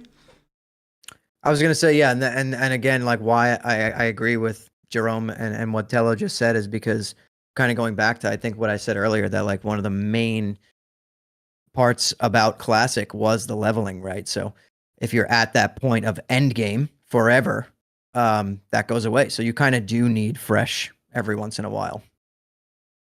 Absolutely. That was I'm gonna play advocate, the devil's advocate here, because I realize I am alone in front of the Legion. I'm gonna make my last stand here. I think we need to reset the game every so often, because why is it that it is so hard for people to get into retail nowadays? I think the problem with WoW, after going for so long, and it is a problem that happens with almost every other MMO actually, is that it is a landfill of dead content, and there is unobtainable things. And if you are like a retail people, like how many people in retail play because they like mounts? Like how does it feel to know that like 30% of the mounts in the game you're never gonna be able to get? I think like if we want to keep growing the game, we will need to get to reset and give people like a chance for a fresh start every so often. I think moving the levels and giving people like a gear reset is not enough. That's my main concern with an infinite server. I get what you're saying, but that's the reason we want horizontal progression in Classic Plus, the continuity, because that's when vertical progression happens, people can't catch back up or can't catch that skill back up as easily. But with horizontal progression, there is a skill cap. At a certain point, you cannot get better at the game. Even if you min-max down to the finest, tiniest detail, the new player can log into the game, watch some guides, and just play a bunch, and they can eventually catch up. Whereas in retail, that's much harder because of the vertical progression. But if it's horizontal, as Classic and Classic Plus should be, that wouldn't be there. People would always be able to catch back up. Sure, you might not be able to get some mounts, or you might not be able to get some titles or whatever, but the horizontal progression is what makes it Classic Plus, in my opinion. So that's my counter to your counter to the original point, I guess. There's a lot of counters Counterception. going on. Well, you know, like Yeah. sorry, go ahead, Telo. Oh no, you're good. You're good. I was just saying, yeah. Oh yeah, like I agree with you that if I were to make an MMO from the ground up, I would probably aim for what you're saying with the horizontal progression, and that's basically the reason that I know it works is because Albion Online is basically based on the horizontal progression. Well, I don't know if you could call it horizontal. The talent tree is a circle, but you can go all around the circle with a single character, essentially. My problem with like infinite horizontal progression, I think there is a limit to it because of the class system of the game. Like, as long as we got like locked classes for WoW, and you know, you guys might be open to the idea of like changing like the way classes work in WoW. I don't know, I am not close to the idea, but I think we're limited by like what a single character can do. I'm not objective to the idea of like class changes in ways of fantasies we've never seen before. For every single spec, I don't. There was a just to make an example of it, there was a talk in Paladin community about possibly seeing what if Paladins did something different with like dual wielding hammers and they scaled with the Crusader. If there was a different way of playing, like we've never seen like Paladins in Classic or SOD or anything else of older vanilla ever do that. So I'm not opposed to seeing classes take different avenues. I know there was always the troll thing about like Smite Priest, you know what I mean, like with daggers, right?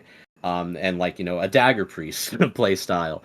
But even other things can happen with many other specs. So I'm not opposed to the idea of them experimenting, but once again, it all goes back to being transparent and having polls with the community before they do so. Maybe showing some concept art, maybe showing some footage. And one thing that I like that a lot of other studios do as well, especially something that the Diablo studio, even though I don't play that game anymore, but they have Twitch streams where they constantly have streams talking and showcasing their game.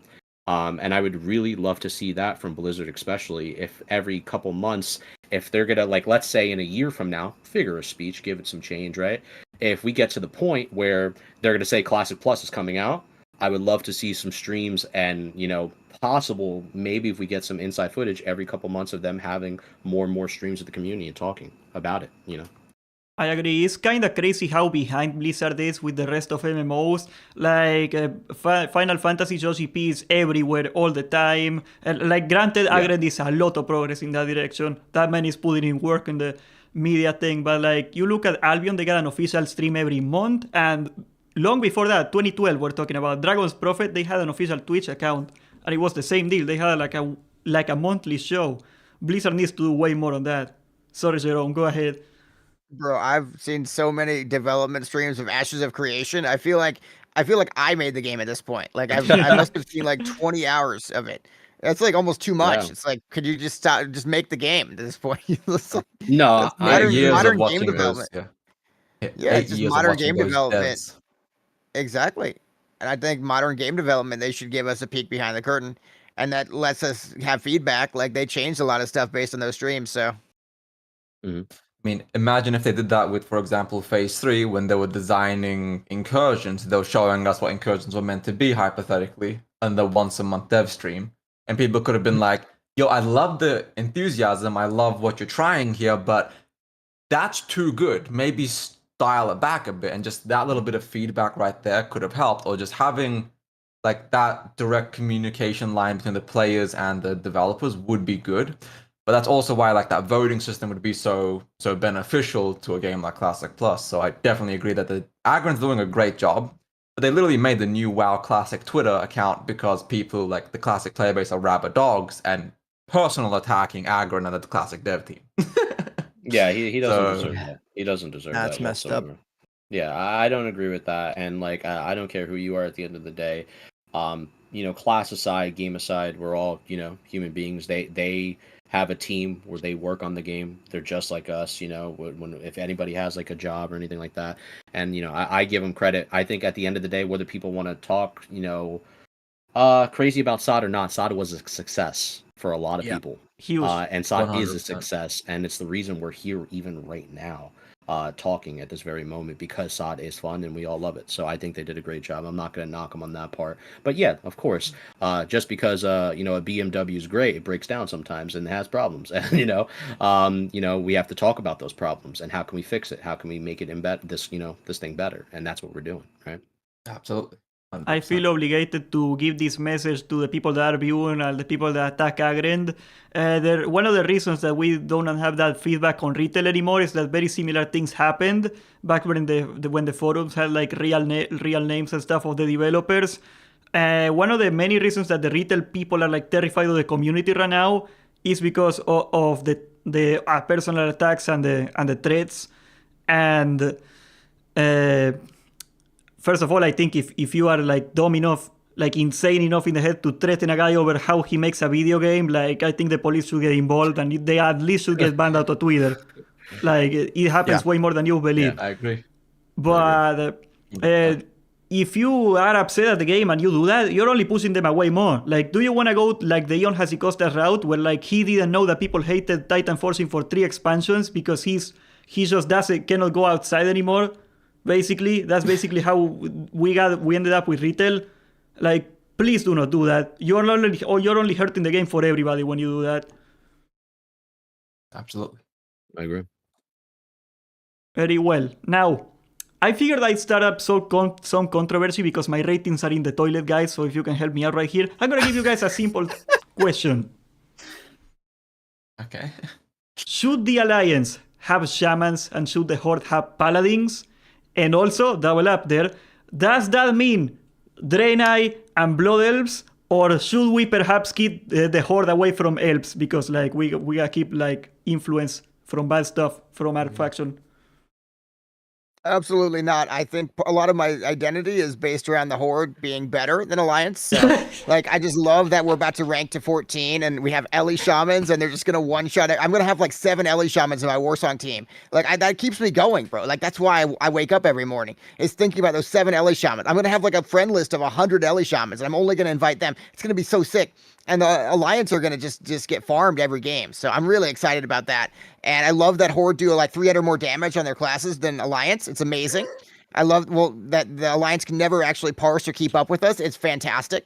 And they might have a better healer than us, but they just nerfed the Holy Paladins like into the ground. So I'm feeling really good over here, honestly. I cannot argue with that one. It's airtight, guys. I don't know about you. Tello, you're Alliance. How do you feel? Yeah, I'm kind of the odd man out here, right? I get it. I'm just trying to pack my ass up. Hammer That's plays what's going on. Alliance. They're trying to. I'm an Alliance, Andy. Hammer, help! We're getting jumped out here. But listen, he's actually right. I mean, he's not wrong, and this is where I joke about it. Like at the end of the day, I know the potential of where Paladins go down the line. Come next time, there's gonna be people really hating Paladins. Like to a degree where people are going to be extremely annoyed if things follow classic, right? If they follow vanilla down the line, especially in terms of PvP, or, BGs, etc.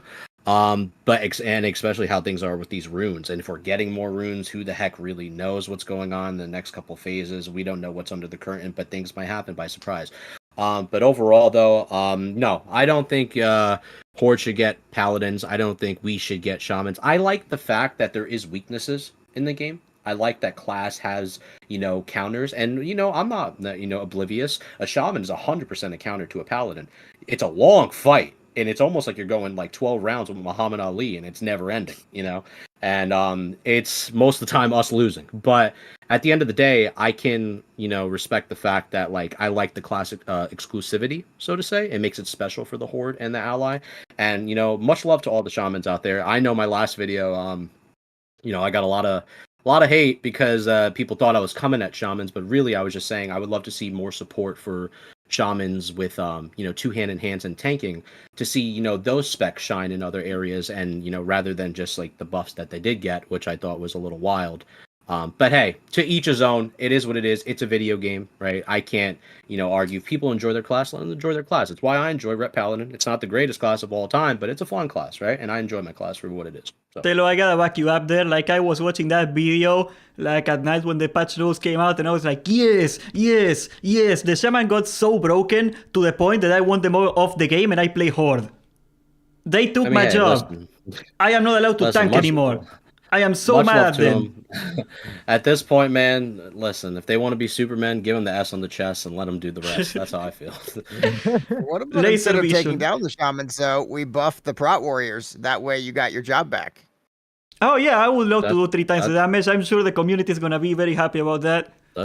That's true, too. I mean, with Saw, there's so many things changing, but, I'll let Hammer take the floor from here, For me, I am an Alliance Andy Tello, so the way that I solved my issue this phase was I started on Alliance with all my buddies in my guild, and leveled my Night Elf Rogue to 60, did my entire 0.5 quest line, raided Molten Core the first week, and then I logged off and leveled an Undead Rogue to 60, did the exact same thing, the whole 0.5 quest line, and I gotta say that it is like a night and day difference right now for me. With the this is going to sound kind of crazy, and this might piss some people off in chat, and I know why it is, especially in Season of Discovery, but the caliber of players that I'm playing with, coming from Alliance to Horde, is just, it's like night and day. I'm by no means a pro, but I'm every person that I ran into in my journey from 50 to 60 on Alliance, I was on Lone Wolf, right? I wasn't on Crusader Strike. So let's make that clear. I wasn't on like the streamer, like mega server. We were a big server at one point, but it's pretty dead now, which is also why we left. Just the pure fact, like Jerome was saying, at how Horde is just so much better at this point, at every aspect of the game. Like, it's no longer like 2019 Classic where, like, if you were a raider and you're playing warrior or rogue or whatever, like, you played Alliance, right? Because that was where you could shine. You had salvation, you were pumping in PvE, and Horde had it better for PvP. In Season of Discovery, Horde has it better in every aspect of the game: raiding, PvP, I agree. just shamans in general, right? They make it a million times easier. And I've noticed since switching in this one phase that's not been out that long, that I think that like most of the good players like did swap as well. They were just like, why play the underdog faction at this point when we literally can't parse if we're not Horde, right? So it makes sense. And I don't, to answer the question, I went off on a little tangent here, but I don't think the Alliance should get Shamans, and I don't think the Horde should get Paladins in Classic Plus. But I do think that there needs to be a reason to play Alliance, right? Because I like playing Alliance. That's my thing. Like, I always play like Human Warrior, Human Rogue. I know it's a game, and like I shouldn't just keep playing Human. That's what I'm always told. But I enjoy it. You know what I mean? Like, that's just what I like to do. And I would not want it to follow this same path that Season of Discovery did, where like one side is just infinitely better at every aspect of the game. Alliance should be better at something, and Horde should be better at something as well. And keeping Shamans on Horde and keeping Paladins on Alliance, I think, is important. We just need to like kind of bring up the level of Paladins, or even just the simple thing that they took away the best part about playing a human, right? Like, everyone gets that now. So like that's kind of crappy in my opinion. But yeah, long story short, I think Shamans stay on the Horde, Paladins stay on the Alliance, but there definitely needs to be some changes made to make it so that there's a reason to play Alliance for the people who do enjoy playing that faction, and that may want to parse and be able to compete. Yeah, I would like to expand on that with like a bit of a historical context. This already happened in retail, okay? All the way from TBC to, I think, Cataclysm, the Horde racials were always much better than the alliances. And what happened over the decades is all the top guilds of the world, they had to go Horde because they gotta compete for the rank 1. And that created a cascading effect where, like, I don't know off the top of my head, like, all the guilds, but, like, if I were to take right now, Method is in the Horde, right? Now, it was in the Alliance before. Limit is in the Horde, I'm pretty sure. Like, almost all the top guilds are in the Horde right now. And it's just, like, something that happened 10 years ago, and we're still having the aftershock of that 10 years later. So I think they really gotta get their act together on that department. So, Ebonhard, do you think we should... So, there's two parts of this. The first part is no, because what makes classic is the different faction identity. So if you give Alliance a Shaman and Horde Paladin, the factions are essentially starting to blur. But at the same time, the player base is, just because of how it has evolved over the past decade, they're gonna pick the better faction. Just by default, nobody plays the game for that roleplay element anymore, even if people say they do. Like, everyone here, for example, is against a flying mount, but we all buy warlock summons constantly. Yeah. So the player base will say something, but play opposite of what they say, because efficiency is more important than fun or seeming. It's just more important to be good than it is to say you like that balance. So they, for the sake of balance, they should. But for the sake of Classic's identity, they should not. And it's a hard thing where the devs have to, like Hammer said, you have to give people a reason to play Alliance, whether that involves buffing Alliance racials, making Paladin a bit stronger, giving them a way to make it so that Horde isn't just drastically better going into Classic Plus. But it's a hard thing because there's no good answer. It's just saying, nah, don't do that. Horde being better is good. I mean, I play Horde. It's what it is. I've been playing for 17 years. Yeah, it's not good for the game.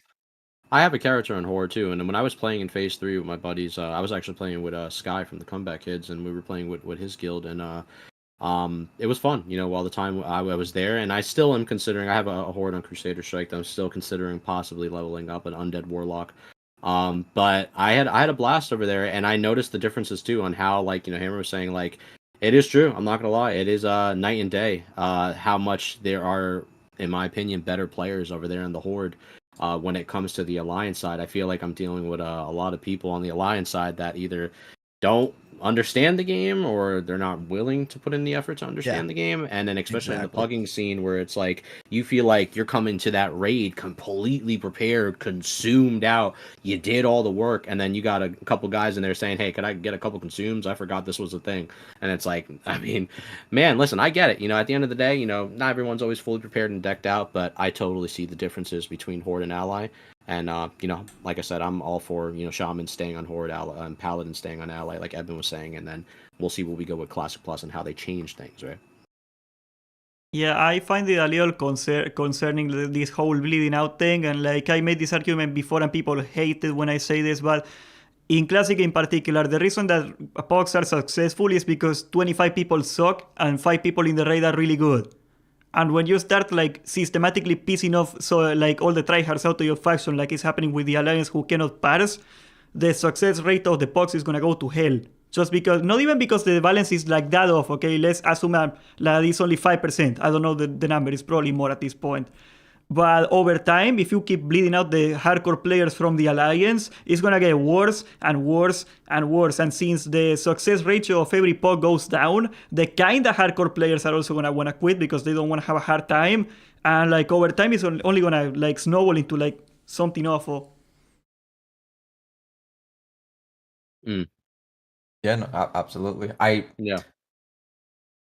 mean, like, it's not that big a difference, but player perception is more important than facts. Like, even if Alliance is doing like 3% worse, if the top players need that 3% advantage to be better, when all the top players change over, eventually the middle tier player changes over, and that leaves you with just bottom of the barrel players. And that's what happened in retail. So yes, 100%. Like, get your act together. I guess I would say, just, like, real quick too, like, at the end of the day, the game's not all about, as much as, like, we love to parse and we love to do big damage, see big numbers go boom. I love that. Don't get me wrong. But obviously, you know, when Classic Plus does come around, I do want more of expansion of the game of Azeroth itself to feel like we are within Azeroth, and it actually feels like it is something that's not only related to the end game rating. And yes, if they change stuff with Alliance and, you know, Horde values with certain specs and classes, I think that would be really great. And how we continue to discuss these things. But as far as, you know, building the world and making us feel like I want to stay logged on to this game, besides just doing, you know, my raid logs each week, trying to push and parse and sweat nonstop, buying every single consumable, you know, getting every single thing from each part of the world to be optimal, right? You know, I just want to play the game at the end of the day and have fun, you know, like just that's where I come from. Even though obviously, you know, on the ally side, things are rough, right? But like, I just want to have fun, and if I can continue doing that, that's what I want to do. Yeah, I want to add something to what you just said, Tello. Can I insert a question here, Sam? For sure, for sure. Go ahead. We got to fill up time, don't we? For what, going off of what Tello was just saying, right? And I have had this conversation with some of my buddies, like internally, for a while now, right? And I'm someone who I love to parse, right? If it's in the game, if there is something to track my performance, I am always going to try and do the best that I possibly can, even if it means I'm not having fun. And that's how I've been with any game I've ever played in my entire life. Okay. Now my question to all of you guys is, what if in Classic Plus we did not have logging, right? And there was no competitive scene in the end game, right? The competition was within your personal raid, right? If you want to make a competition out of the DPS meter, the healing meter, whatever it was, right? Basically going back to like how most people played back in like 2005 era, right? How do you feel about that? Do you feel like that would make people enjoy the game more, right? People would play what they want to play, whether it's the best or not. You wouldn't know, because let's say Shadow Priests were absolutely terrible, but in your raid you pumped and you were a top 5 DPS as a Shadow Priest, you'd feel real good. You would have no clue where you stand compared to other classes, right? You're going off of just your raid. Like, how do you guys feel about that? I feel like, and I'm someone who loves to parse, if that wasn't an aspect of the game, people would have more fun. And I know people would be like against taking out logs, but there's this part of me that's like, man, if you force people to play how they played back when WoW first came out, I think people would have more fun. I 100% agree with you. And this is actually a funny anecdote with how the game is actually developed. When Vanilla was first made, it was made with the assumption that nobody would know how the people they're playing with was performing, how threat works, how aggro works, how much healing is being done. You would have to just hope that the people you're playing with were kind of okay, and you guys would grind it. Right. That's why the game is going to progressively harder with all these new logging metrics. They now have to design the game around people knowing the best, most performative way to play. As I want them off the game too. Yeah. So and you just nailed it, Eben. It would actually fix the game to the sense that you would just have to hope the people you're vibing with are good enough, and there would be no competition. But if they left DPS logs in, like how much damage you do or healing you do, people just make a website. So they would have to remove any add-on that tracks damage, healing, threat, any kind of like APIs that let you track anything. And as frustrating as that would be for a lot of people, I personally think that would make the game funner, because you would just have to pray to God that your feral druid or your healer is actually a half decent human being. And it would be funner. It's just, dude, and like what you just said, imagine not being able to see a threat meter, right? You just have to go off of like what you feel is happening. Like if your tank is like just bashing this boss, whatever, going absolutely ham, you see him popping all his cooldowns, you're like, all right, sick, I'm gonna open up, like I'm gonna just tear into this boss right now, because there's no way he's gonna lose aggro. Like, that is discovery, in my opinion, right? That would add a layer to this game that, like, you don't have numbers in front of you to tell you exactly what you're doing wrong, or exactly when you should open up in DPS, and how to get your 99 or your 100 parse or whatever. Like, I don't know, like I've always been a huge fan of parsing. It really is enjoyable to me. But I don't know, after playing through Season of Discovery and seeing how sweaty it actually has gotten, which at some points it is a little disgusting to me, because I'm like, man, like I can't even imagine like normal people enjoying this. Like, they just won't. People are going to harass them, talk shit to them, you know, whatever. And I think it's a massive turnoff for a lot of people, right? The majority of the player base is more casual than anything, right? So for the health of the game, what if they got rid of all that? what if there was no logging, no threat meters? Like, I don't know. I feel like it would just make it feel so much more real. But Yeah. Jerome I wanted just to want to say note something. something about the no threat meter idea. I'm pretty sure that's already my Onipugs. So I don't think any of them have ever It's a had threat reset, it they've boxes never had a out. threat meter. Yeah.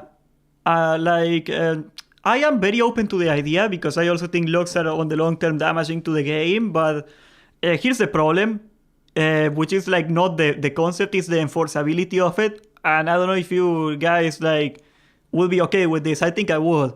But the only way you can make logs not a thing is that, first of all, you will have to get like some sort of like actual in-game official tools to like keep track of DPS or something. I don't think people would want to get rid of DPS meters personally. Like, even if I think logs most people would want to get rid of, like if we could get like a in-game official DPS meter, I think most people would agree with that. But like what it's gonna take is breaking the combat log. Because as long as there is a combat logs, people are gonna have like software that scrapes it off and like calculates the damage and everything of people. Let's make an example, right, of why I think that at this point for Classic, at least, not retail, right? Let people parse in retail. Retail, there's a lot of competitive aspects to retail, right? So let's say that in Classic, the game isn't designed to be competitive, kind of like what Evan was saying earlier, right? It's not designed to be competitive. Any game that has a competitive scene also has a casual scene, right? Look at like popular competitive games like Fortnite, Call of Duty, whatever, Counter-Strike, Valorant. These games have like a normal mode, and then they also have a competitive mode. So it's separated. The reason why parsing, I think, hurts Classic WoW is because that's not separated. So you have half or maybe even more of the player base that's playing because they just love running around as a human paladin, and they love the feel of it and the RP of it, and they want to join this raid and slay a big dragon or whatever. And then you have the other half, or maybe like 20%, that's like, dude, you do like 4 DPS, we're not inviting you. And then this person, that paladin now has a bad experience, right? That's bad for the game, in my opinion. Like it's that there's no separation between the competitive side of the game and like the casual side of the game. And I think that's why in the long run, it will always hurt the game. And I'm a massive fan of like competitive gaming. But I just feel like there's a better way to do it. And I don't know. It's a weird thing. It's enforced. I think that's what you're saying too. Yeah, basically, yes. It's enforced, and I think that's a problem. Like fact that like, any raid that I've ever been a part of, even since like phase 1, everybody was a log Andy. Everybody was looking at the numbers. People were doing the data, doing the statistics. Remember that add-on in phase 1 that told you the logs in game? That was so catered. Oh yeah. That was hilarious. Terrible for the game, but hilarious. But it was. But the one thing that I think that logs do, and it's a popular word, or words, so to say, since we've been messing up on the concept. We're bad at math. But we're bad at everything. But is gatekeeping. Yeah. And I think the biggest thing in Season Discovery I see amongst every single forum post, amongst every single Discord I've been a part of, and even a lot of just friends of mine in general, just from guilds and stuff that I've been a part of, is that gatekeeping is a massive thing that keeps them away from Season Go Discovery because of how there's a big toxic environment, within World of Warcraft. We're well aware of this, especially with the player base when it comes to parses and the chill, laid back community. This happened very well much too, if you guys remember, even in Sunken Temple when rogues and melee were having a massive issue during early weeks of Nomer. Not Sunken Temple, through phase 2 with Nomer, when Thermoplug and like the bosses with melee were having a severe issue. Melee wasn't doing as much of good damage, and rogues were getting gatekeeped from even coming to raids. You might even bring maybe 1 rogue, 2 rogues for a kick, maybe 1 at best. And there was a lot of toxic people. I remember even then in LFG just not wanting to bring warriors, not wanting to bring rogues, just bring casters, and warlocks, especially for the last phase of Thermoplug, where Searing paying the bombs and stuff. But I guess my point is this, without ranting, is that I think honestly they should take maybe even the Final Fantasy 14 approach, where there's no meters over there. And for their community, they're booming. They're having a lot more fun, it seems like, than a lot of WoW players are. And retail's a little bit of a different animal, but I don't like logs personally. I have my issues with Warcraft logs in general, even though I've done parses and I've, tried to reach the top 100, top 25, whatever, for multiple, phases now.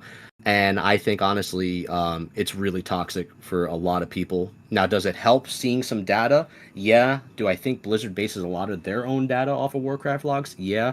But there's also something in the game called gameplay, when you actually are in the environment and you see classes and specs bring in their utility to the raid, and maybe doing a very epic thing within the raid. Maybe that that lay on hands was crucial, or that blessing of sack was crucial, or that power word fortitude was crucial at that certain moment. Some things that are not always calculated on logs are represented through in-game play, that I think is a big difference. And me personally, I'm just not a log fan, but I will continue obviously having to do it because that's the roller coaster that we're in. It's the whole conversation of like how we were talking about earlier.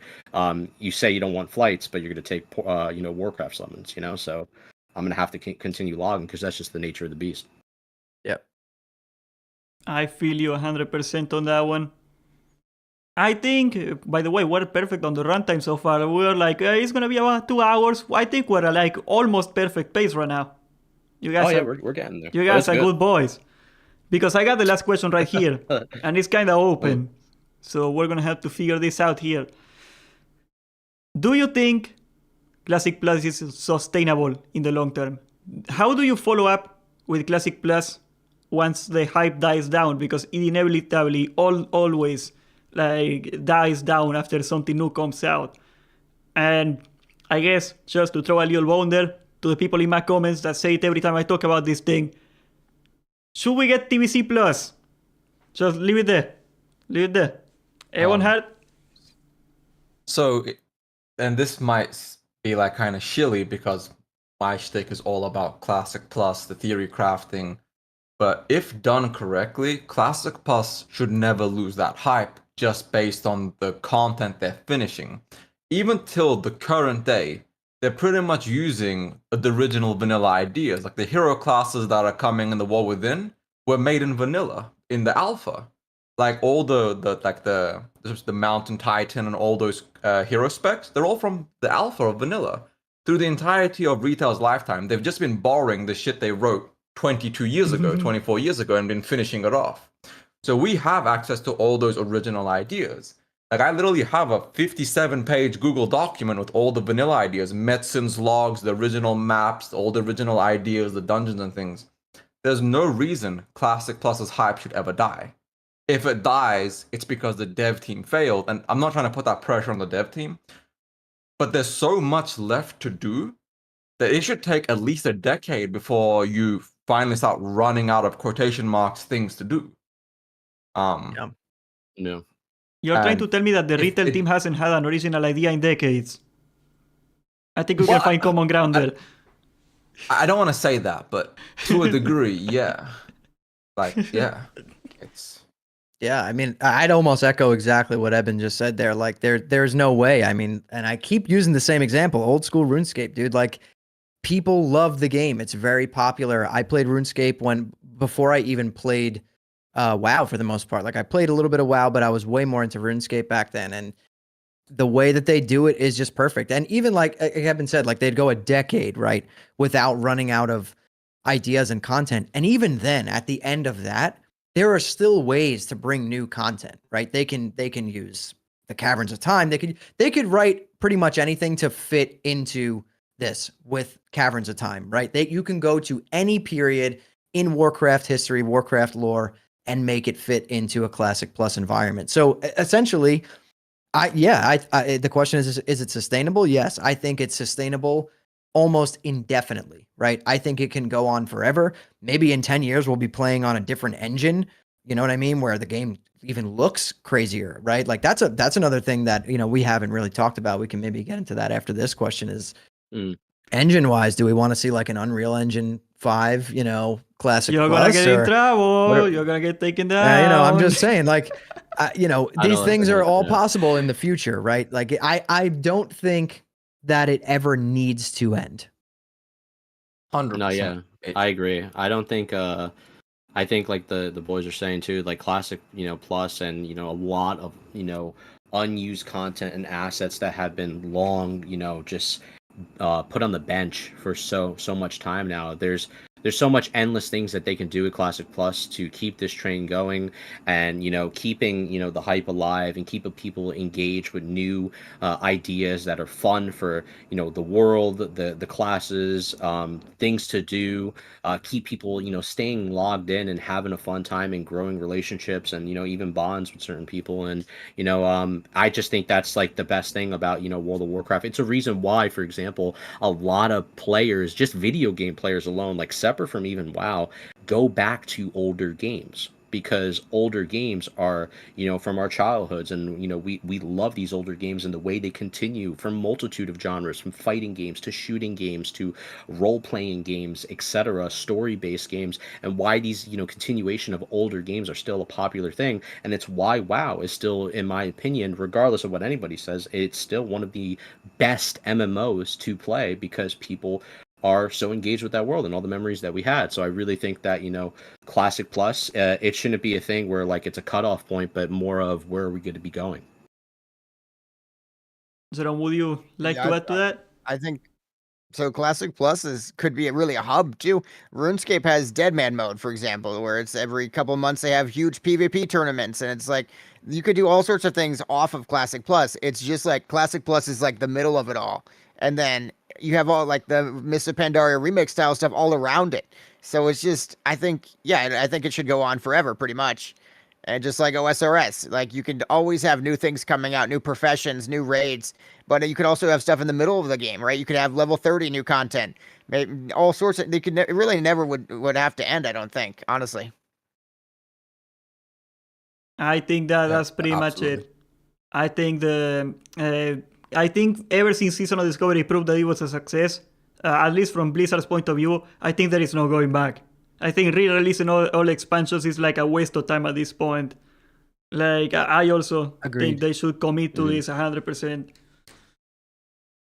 Yeah, no, like Classic Plus is just so much to do. Like Hammer said, and even like one of my recent videos, I made like 10 examples of Caravans of Time. They can go back to the Second War, the Troll Wars, the War of the Shifting Sands, the Siege of Stormwind. Like they can literally instance off any part of the world and just make it a dungeon, like Demonfall Canyons. Imagine they instance off Stormwind and you're doing the Gnoll Wars where Hogger's grandfather was sieging Stormwind, and there was just a giant Gnoll Wars.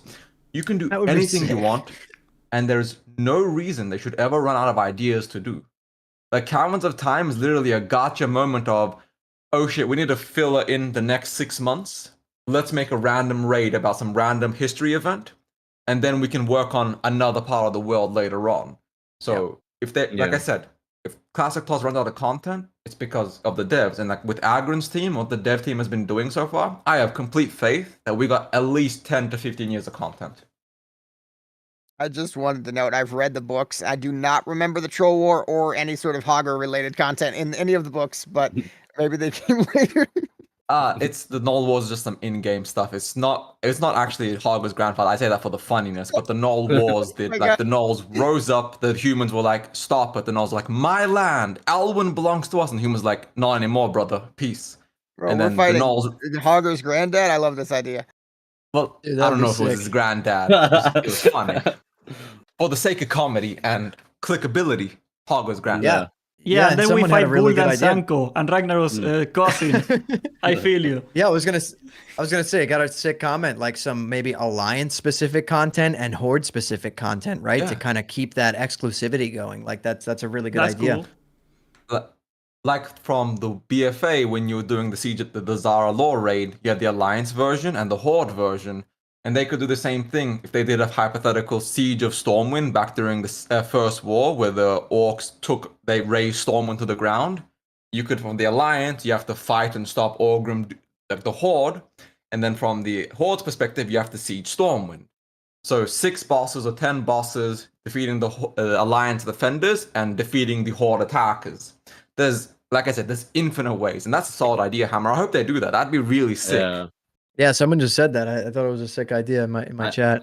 That would be cool, like seeing more class-related quests to iconic moments through characters through World of Warcraft that are based around the class you play, warrior, druid, priest, shaman, whatever, any single class. I would love that, honestly. Even as a paladin, you know, just going through like Scholomance and seeing, you know, stuff with Arthas, you know, going through Scholomance and, you know, having like actually be in that exact moment when he was like storming through there, you know, and like, you know, I don't know, having some type of interesting quest line, maybe something tied with the Caverns of Time, etc. You know, I would love to see more stuff like that in Classic. Plus, just really cool class quest things that are, you know, mind blowing and entertaining more than anything. Yeah, I think that the replayability aspect of having exclusive content in two factions, like there is a lot of people that play both factions.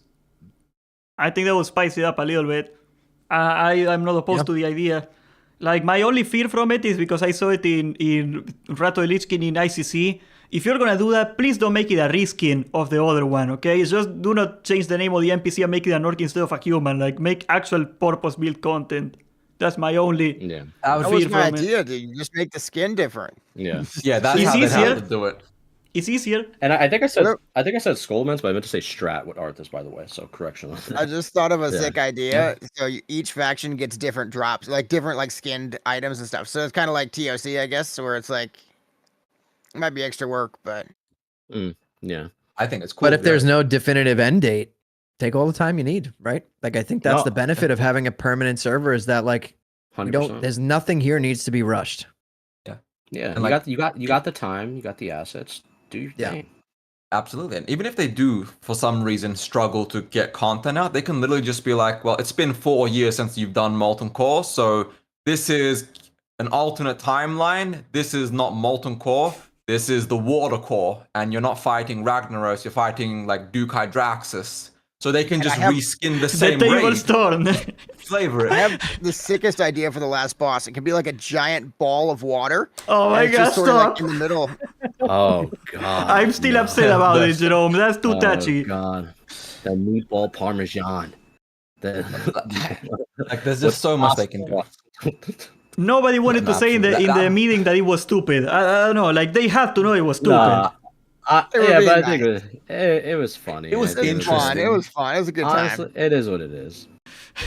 It wasn't Our perfect guild thing, but wipes to that boss every week, by the way. We've never killed it with world buffs. the one thing I will say though, to continue what Hammer is saying about the Unreal possible update, if they were ever to go down that route, because I know you guys probably seen trailers with like, you know, Azeroth through the Unreal 5 engine, or, you know, a higher quality update of what would, you know, Orgrimmar look like, what would Stormwind look like. Now I know that takes away a little bit of the charm of the classic art style. Whether, you know, people like the classic art style in comparison to the retail art style is debatable. Everybody has their picks for it. But when I saw those Unreal, I guess, fan-made, you know, edits, I'm not gonna lie, a part of me was like, man, I kind of want to try it. If it was an option to turn on / turn off, I would just think about the immersion. I kind of want to just try it. Just give me that option. I want to. What is it like walking through, you know, Orgrimmar with that turned on? What is it like walking through, you know, Stormwind with that turned on, with the music in the background and, you know, the epicness? I don't know. I mean, let's have fun, you know, just why not take the risk, you know, let's see what happens, see how people react. I am so happy that they are willing to mess up. I am so happy they are willing to fail. And so as much as I complain, they really should. Like failing what gets them. Like this is an experiment. Honestly, in my opinion, spend the next 12 months, just break the game. Do as whatever they want. Just be like, you guys like the meatball so much, we added another meatball in Black. Like, don't do that, but like, just keep doing and adding content. Just keep trying and seeing what works and doesn't work. Like, Classic Plus is coming in the future. They essentially soft confirmed it. They should spend the rest of the time for Season of Discovery just essentially trying to be as creative as possible. And if things suck, who cares? Like, the player base isn't going down any longer. It's pretty much steady. It's going to stay steady till SOD ends. Number wise, I think it's at a good spot right now. Believe it or not, I was actually shocked. It's growing. When I was looking at it was actually at a good spot, and I'm kind of happy right now. Where you know, at the end of the day, we, you know, players and people, whatever, want to talk about, you know, if, you know, WoW is like in a bad state or it's dying, or people like to doom over it. But at the end of the day, man, like, WoW can never be in a better spot than it is now. You have Season of Discovery. People are playing Kata. People are finishing up Mop Remix as we speak. People are doing the War Within. WoW's in a really good spot. I don't really understand what any doomers have to say about the game. Overall, WoW is in a good spot. It has its problems, of course it does, but a lot of things have problems. But overall, for content, there's a lot of content to come from all of us. There's never been more WoW to play in a single time, ever. Yeah. I think that's the main takeaway, and that makes me very happy. Yeah, same. Very well, guys. Do you want to bring up anything else? Hammer, I think you wanted to bring up something. I don't recall if we went over it or not. Kind of lost track of what you said. The Unreal Engine 5 thing, but only Tello and Yeah, it was Hammer just the Unreal Oh, yeah. thing. Yeah, Tello touched on it. Yep. Yeah, well, I just wanted to note my computer's currently on fire, just like having OBS open, so I'm not sure about the Unreal idea. I would definitely need an upgrade before. he lives in Ohio. Weird things happen in there. Yeah. I mean, in terms of PC graphics and like most classic players I know don't have great PCs. And I'm not saying everybody, like Hammer clearly has a good setup. I've got a pretty decent one. I don't know about the rest of you three, but like I don't think most people could handle an Unreal I'm a Engine Latin 5, American. full Unreal Engine 5. What about an option to toggle, right, between classic graphics and updated graphics? Because I do see the appeal to classic graphics. I love the classic graphics more than retail. And don't get me wrong, retail looks beautiful. The zones, like the Emerald Dream, like all of that stuff. It like when I first saw it, like when Dragonflight and all that was launching, I was like, wow, this is Warcraft? Like I have no idea because I don't really play retail. And I was like, this is beautiful. Like this looks amazing. So like what about the option of that? Because I always said that about retail. I'm like, if they made retail, if they gave you a toggle to the classic graphics, right? Or like classic style damage numbers or whatever, like maybe I'd be more inclined to play it. So like, what about something like that in Classic Plus, right? Like being able to toggle between like modern graphics and classic era graphics. I mean, even simple things like the world models, like even like you can like download the world models from like World right now and paste it on your client and they will work. Okay, like it would take very little work to do like some small things like that. I think that would work. I think it's better giving the people the option to not give them the option. Absolutely. Yeah. Because if you don't give them the option, you're just limiting the possibilities of what people might actually enjoy. And that experience for them might be like, wow, this game looks gorgeous. I'm going to continue playing it. Or, wow, this game remembers of my childhood and how I played when I, was waiting at that GameStop for, a physical copy of, World of Warcraft, loading it up for the very first time. And I'm in, the forest, or I'm in, starting off in, over there on the Orgrimmar side, etc. I'm just saying, like, I just give people the option. That's all I'm getting. No, no, go ahead. No, I was just gonna say that, like, I see no harm in giving the option. Of course, if it was like, you only get new graphics or you only get all graphics, I would go for all graphics if they put a gun to my head or whatever, but I see no harm in giving them the option. The assets are already made. There's no change. Yeah, absolutely. There's a private server whose name I won't say because it's a private server, but they added an Unreal Engine 5 toggle where they just turned on shaders and like lighting, and just those two things alone, ray tracing and I forget the shader's name, but the shading thing, and it ups the graphics a lot, but it's still classics graphics. And rather than rebuild like the retail level of graphics, if they just did that, just up tune the classic graphics, but gave you the option to go back and forth, because you can do that in this private server. I think that'd be perfect. Yeah, like, exactly what you guys are saying. Because there's so many areas, by the way, which we're all well aware of, that are very like, wow, like I love going through this specific area. Like this zone, I like this zone. Like for me personally, it's always been Duskwood. Like I am a massive fan of that area. I've always enjoyed like the very gloomy, spooky vibe that I got from there, ever playing just through questing through there. So like I could just imagine the enhanced vision of so many different areas with that option, but it's just, it is what it is. If they did it, I would love it. If not, I guess I don't mind. I agree. Yeah. Very well, guys. Is there anything else you want to drop by here? I kind of ran out of questions. Maybe I should have made more. Yeah, think I'm good. Maybe you gotta make a follow-up sometime. I'm down for another episode. Yeah. I mean, hey, boys, listen, I'll tell you this. This is like the first time having, meeting with all you guys, and I think this is great. I think this is healthy for the community, healthy for World of Warcraft, and honestly, I'm more than happy to speak with any of you guys and, doing this, on a concurrent thing or whenever you boys are available. I mean, honestly, much love to you. I appreciate, you inviting me, Sam Medina, and, being with you guys, having the opportunity to have a platform and speak my mind along with your guys' thoughts as well. Yeah, this has been awesome, guys. Thank you. It's been great getting to meet everybody and talk to everybody. Like, really cool. Thank you for setting this up. This was cool. I'd be down once a month, more often, less often, whatever The you guys are able to council. fit into your schedules. Yeah, for sure. Absolutely. 100%, man. Dude, Let me we know. should I'll be be the there. once a month Classic Plus Council, the Roundtable. We have I so would much just What you guys don't know power. is that Medina's been trying to set this up just for druids for like years, but he could never find a resto druid, so he I could never can't. do the podcast. Nobody streams Resto Druid, I swear. I wanted to make a roundtable for druids for a year. It's insane, dude. That's so funny. So That he had is to so settle funny. for us. We don't play druids, but well, some of us do. Well, I sure do 17 hope years of druid. that I want to have more conversations like this. I think having a conversation now that it's early on in development is a huge deal. Who knows? Maybe the developers are gonna be paying attention to what people are saying here, and perhaps I would like to get even more people down. I am always to talk to anybody. I will talk to anybody that will listen to me. God bless them. But I want to thank you so much, guys, for doing this. You behaved so well. I never did a moderated chat before. This worked out really good, very organized, very, very polite and cordial and productive. It was awesome. So, Ebonhardt, where can we find you? Plug your stuff. Just EbonhardtTV, pretty much every platform: Twitter, Twitch, YouTube. Or you can just type Ebonhardt and I should come up. But for Twitch, it's just EbonhardtTV. Hammer, where can we find you? Twitch.tv/Hammerdance and on YouTube at Hammerdancegaming. Tello, where can we find you?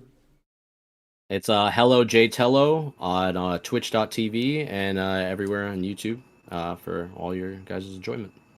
And Jerome, where can we find you? NOHITJEROME everywhere, but I do want to say it took so much restraint not to interrupt every single person here the whole time. I was just holding it. back so hard. It's such a thing that I want to do all the time. So I just want you guys to know it took insane restraint. Appreciate the restraint. Appreciate the effort. So yeah, I am gonna obviously be dropping everybody's. I'm gonna add everybody in the description. You can just click the ad, and you're gonna get to their channels. You should subscribe to these boys right away, or I will fart on your pillows. And once again, little reminder: this podcast is now available on Spotify. So we're gonna be dropping a link in the comments after this thing if you wanna check it out on Spotify because you don't like YouTube for some reason. There we are. We're there right there. And thank you so much, everybody, for tuning in. This has been the Unofficial Podcast, episode 11. And God help Agrend. Godspeed. Much love, boys. Later, guys. There you go. Peace, That was everybody. awesome, bro. Peace, boys.